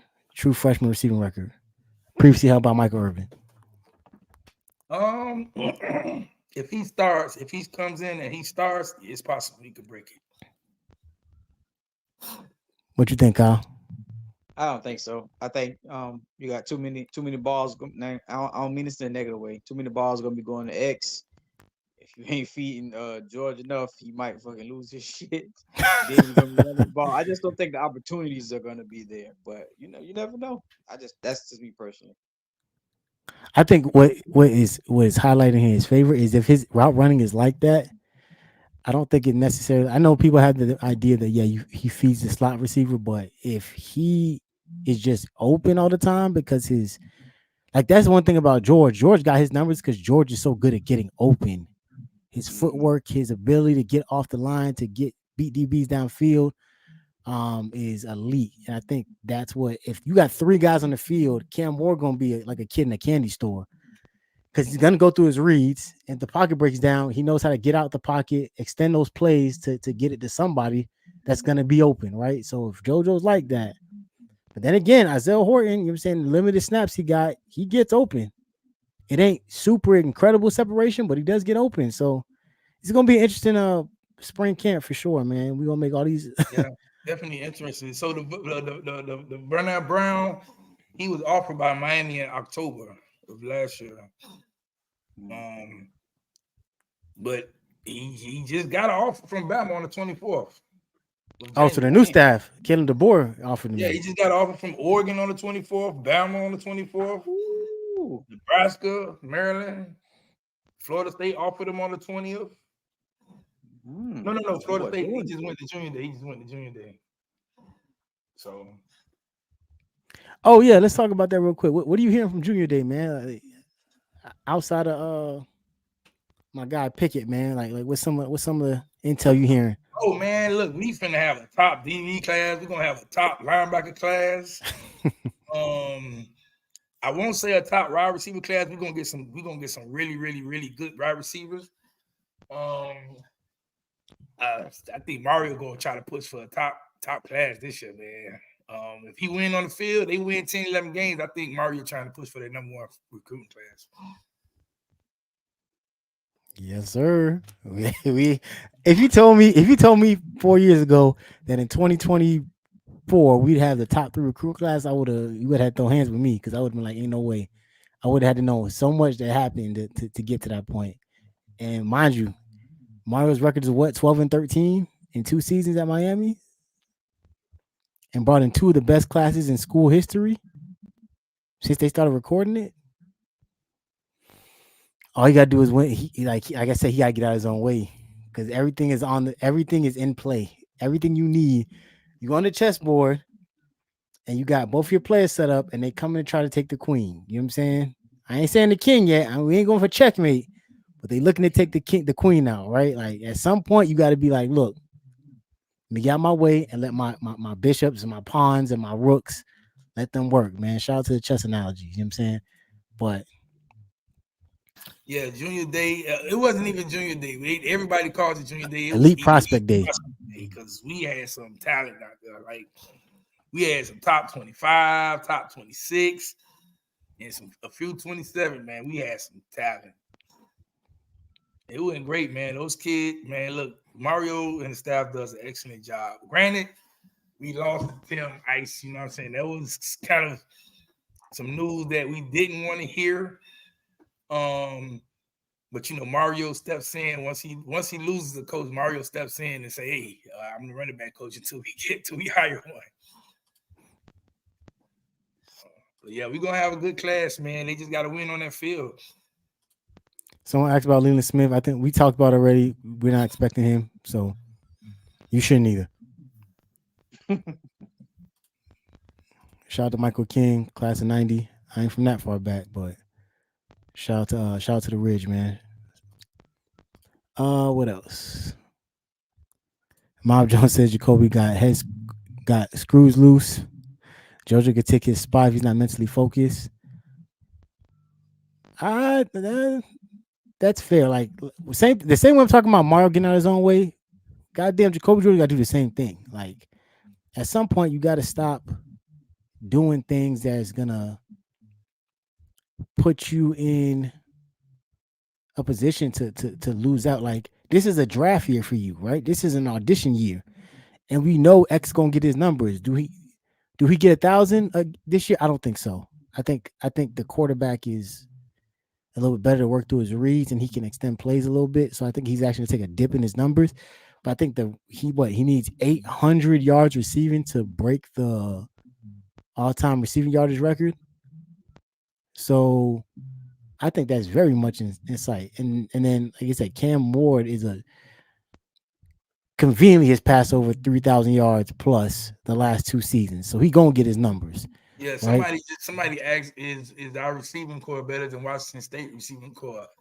Man, you got to be blind if you don't think our receiving core better than that over there. Them boys wasn't good. They just had a quarterback who was putting that thing on the money for them. You know what I'm saying? They had receivers that was like 5'9", 5'10", like that was leading their, Restrepo was 5'10", 5'11", but we had other receivers. So I think our receiver core has gotten better. But even if you lose Young and Rashad Smith. Yeah, I think all 3 of our guys last year are gonna be in the NFL. So, like, if you telling me Washington State gonna duplicate that, then you know what I'm saying. You got to prove me that. I can guarantee you all 3 of them boys gonna be in the NFL. I see Rome Odunze. Like, don't get me wrong, Rome was like that for his size, but I don't know, man. Put it like this: nobody talked about Rome Odunze probably last year, right? People knew about Restrepo. They didn't talk about him that much, but people knew about Restrepo. Jacoby George kind of had, because he was injured, and both of them were injured the year before, so they didn't get the stats that they were looking for. Plus, our quarterback play and our offensive play calling was abysmal. But people knew who Xavier Restrepo was, and that's me completely taking the orange and green glasses off and just looking outside the realm. I didn't hear about Rome Odunze until the only person I heard about draftable because of Footballville was the my man Bryce, Traylon Bryce. And they said he probably effed his draft stock by coming back this year. That's the only person I knew about from Washington. Obviously, Michael Penix. But outside of that, He said Washington State. My Washington State receivers. oh, I didn't know about nobody from Washington. I didn't know about Cam Ward till last year. That's what I'm trying to say. Are y'all talking about Washington or Washington State? Because Washington State receivers better. Not Washington, yeah. That ain't even close. I don't know. That's up for debate. But regardless, we got a guy who's gonna put the ball where it needs to be. I'm excited about him. He's gonna get that ball out of there. So someone asked, is it possible to get Miami get an additional QB coach? I don't think so. Whew, I wish. I don't know, man. I think this is an experiment for you to kind of, for Dawson to kind of plant his feet, cement his feet, and really like show how he could develop a guy. Especially if Mario's getting out the way, because that means if Cam doesn't develop into at least in Heisman or Maxwell contention, and Mario absolutely was like, I did nothing with I didn't touch the offense, I left it alone, then that speaks about Dawson, right? And I don't think that's defendable. So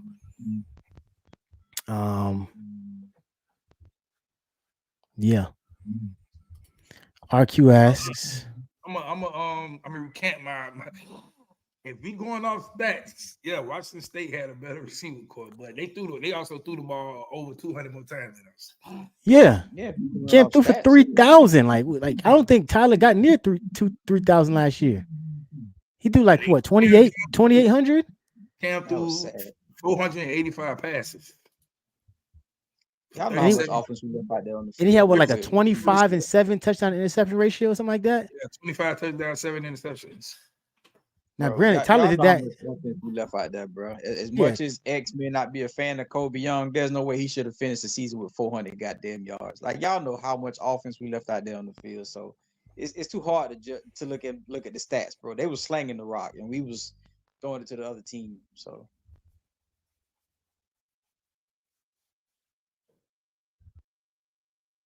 Bottom line is, well, RQ asked this, and I'll ask the rest of y'all. If Margo's 8-4, is 8-4 including the bowl game? No. Nah, I don't know. Nah, if he goes 8-4, he's not on the hot seat. He the hot seat will be after the 4th year. That's when he's on the hot seat. Yeah, he'll be on the fan hot seat because it'll be inexcusable how, like, and once again, like I rock with Mario, but I will find it, and once again, I'm not naive to the idea, the concept. Other teams got better too. Other teams at the transfer portal. Angry little Manny Diaz is coming into South Florida looking to try to fuck some stuff up, right? Up and comer like Fran Brown is looking to try to make some noise at the Carrier Dome. I get that, right? Georgia Tech is not gonna suddenly just fall off. Like, they feel some type of way, and they got a quarterback. I'm not saying that those guys, I'm not turning a blind eye. And then Louisville, those could easily be 4 losses. And then I'm not even talking about Florida State because we don't know what they got, right? Or if they're gonna get hit with sanctions or something like that. But those are just 5 teams that I'm telling you that they either got better or worse depending on what they did behind their closed doors. I'm not blind or naive to any of that. But what I am going to say that the talent that you brought in and the quarterback, who that was my biggest thing. And I said that prior to going to last season, probably the first episode on this channel, that this team goes as far as Tyler takes them. And he obviously didn't take us much anywhere through the month of October. So the same thing goes for Cam, right? The only difference is Cam can run and scrambles like that, but if he's out there doing too much or trying to compensate, then that's going to be an issue. So if Cam Ward is even serviceable, right? And I would argue that he might be playing in slightly better competition than he did at Washington. Slightly better, not by much. Nah, he's playing way better competition. He's playing way better competition. They played Oregon. They played USC. But they like, outside of Oregon and USC and Utah, nobody else in that conference is. And I was gonna say Colorado, but they body slammed Colorado. That shit was over. That shit was over by the third quarter. It did have 14, but it ain't so much of a defense conference either. You know what I'm saying? Outside of Oregon and Utah. Yeah. And Utah was down bad last year with their defense. So yeah, because they had Utah had one of those Miami seasons where half of their team was hurt. I was like, man, they got 20-some players that's hurt. Gee, I'm not saying that any team's beating us. I'm not saying we're going to defeat it. What I'm saying is that it would be ignorant and the same repetitive cycle of insanity you've been doing for the last 2 decades. Because this marks the 20th year we've been in the ACC this year, and we've never won this shit. The closest we got was runner-up in 2017 after getting blown out by Clemson. Outside of that, like if you think that, I'm sure there's a lot of teams that you thought, well, we beat Louisville, and then we saw what happened, right? Granted, it was a closer game, and we lost a lot of those games close, but thinking that team suddenly just got worse because of us, it's just not being smart. Like you gotta identify that. Yeah, these teams are beatable. They are very beatable, and I take Miami in every single one of them games over the other team. But I'm not also gonna sit here and act like those teams didn't get better, or those teams don't have agendas, or those teams don't have a chip on their shoulder. We see it every year. All these teams we're supposed to beat, and they come in here and it's their Super Bowl, and we just going through the motions and we lose, and we trying to figure out why is it we losing to Rutgers, who was 0-for-11 against us prior to that bowl game. But they at the beginning of the game, they center field talking shit and getting ready to fight and start shit with us. Like,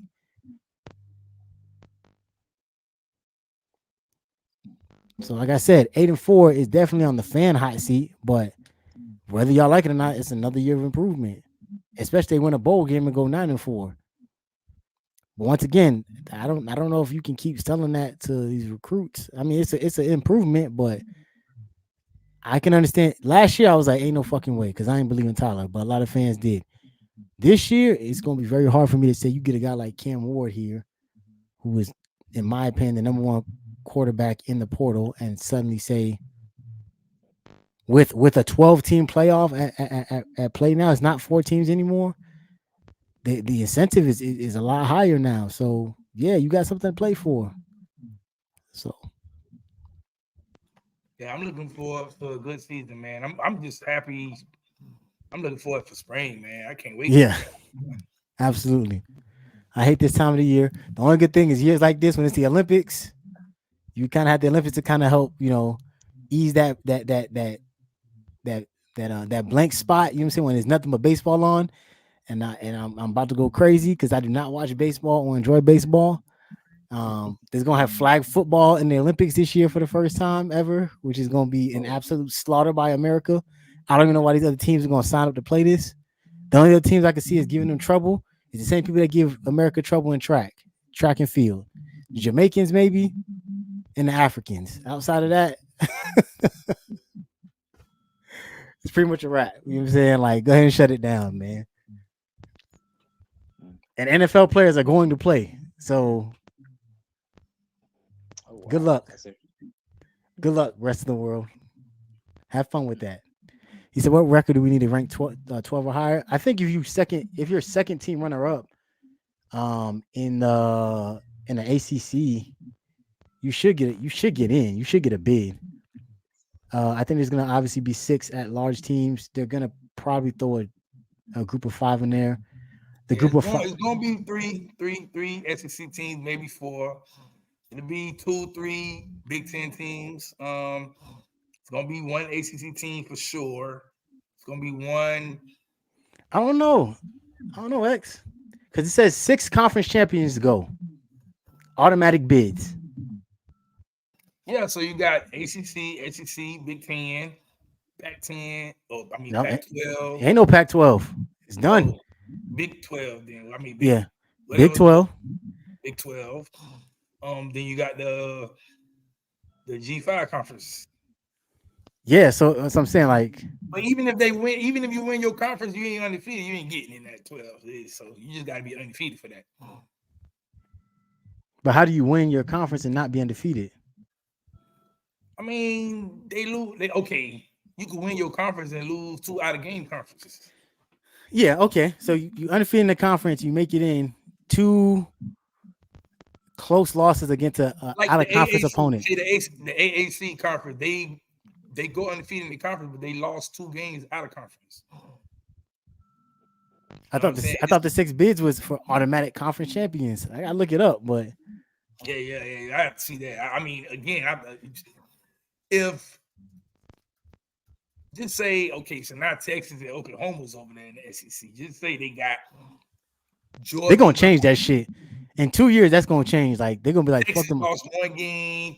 Alabama lost 1 game. They're gonna put Texas, Alabama, and Georgia in. Okay, it says right here, and I'm gonna pull up on stream so y'all can see it.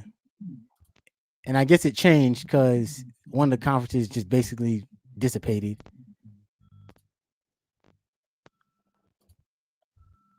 But let me know if y'all see the highlighted portion. But it says in the new 12-team college football playoff, the field will likely include, and this is from Heather Dinich, who's the little the little conference person or whatever. 5 highest ranked conference champions plus the next 7 highest ranked teams. So yeah, there might be 2 or 3 1-loss conference runner-ups from the SEC. Like let's say best case scenario, Texas goes absolutely crazy in year 1 and they end up winning the SEC, but they beat Georgia and Georgia got left out. Georgia's going in then. Because Georgia will be probably a 1, maybe 2, but I doubt it. They're going in as this probably like the 7th seed or the 6th seed. Then you're gonna have, that Ohio State, Michigan thing is gonna always be, they're always gonna kind of cancel each other out in their conference. So that'll probably be number 7. They just added Oregon over there, Washington, USC. So they don't say that's gonna cancel out just that easy. Now they got teams that's gonna come in and play. Yeah, you're right. I forgot Michigan, Washington, Oregon. Washington, Oregon, UCLA, UCLA, and USC. Yep. Yeah. So yeah, they and that's also more pressure on Dan Lanning. Everybody sucking off Dan Lanning because he got 2 10-win seasons with a bunch of recruits that he didn't necessarily bring in.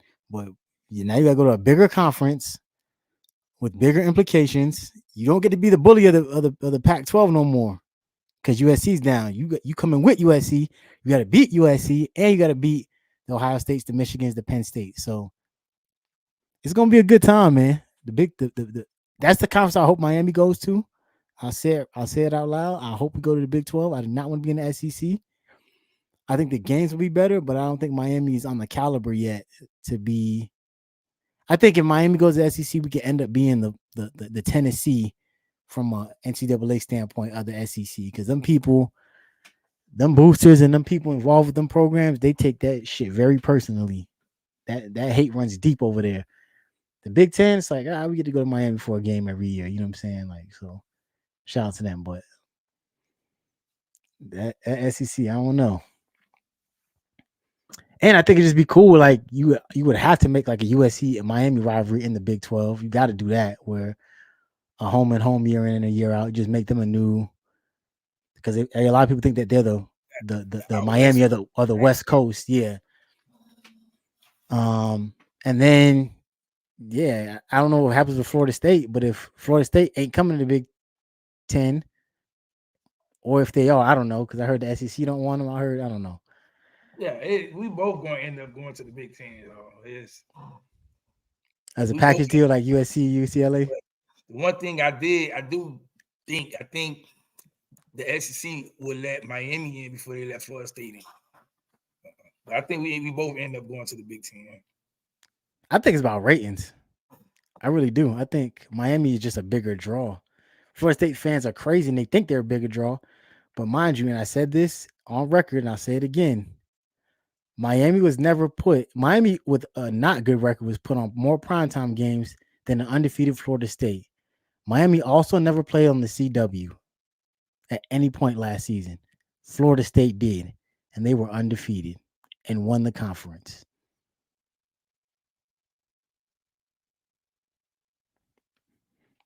I think there's a lot of disdain against Florida State as the team of Florida. But if you've been around enough Miami people, when we hear Miami people say like, "Oh, you from Florida?" It's like, no, I'm from Miami. It's a different energy. It's a different, yes, geographically in the same state, but they couldn't be two more separate things, right? People don't go to Tallahassee for vacation; they go to Miami.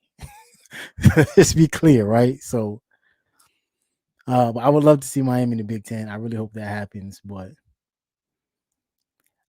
shout out to Scar B. Shout out to 200 here, y'all watching, man. Y'all make sure I hit that like, man. You got anything else?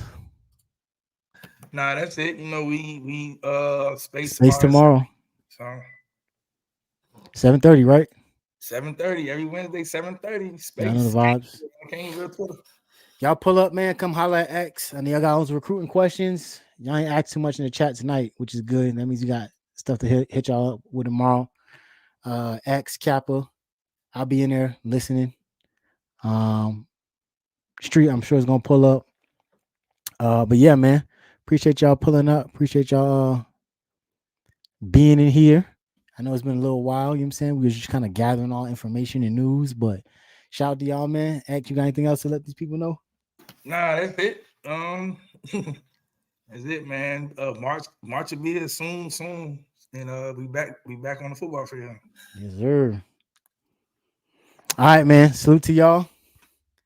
Till next time, we out this thing.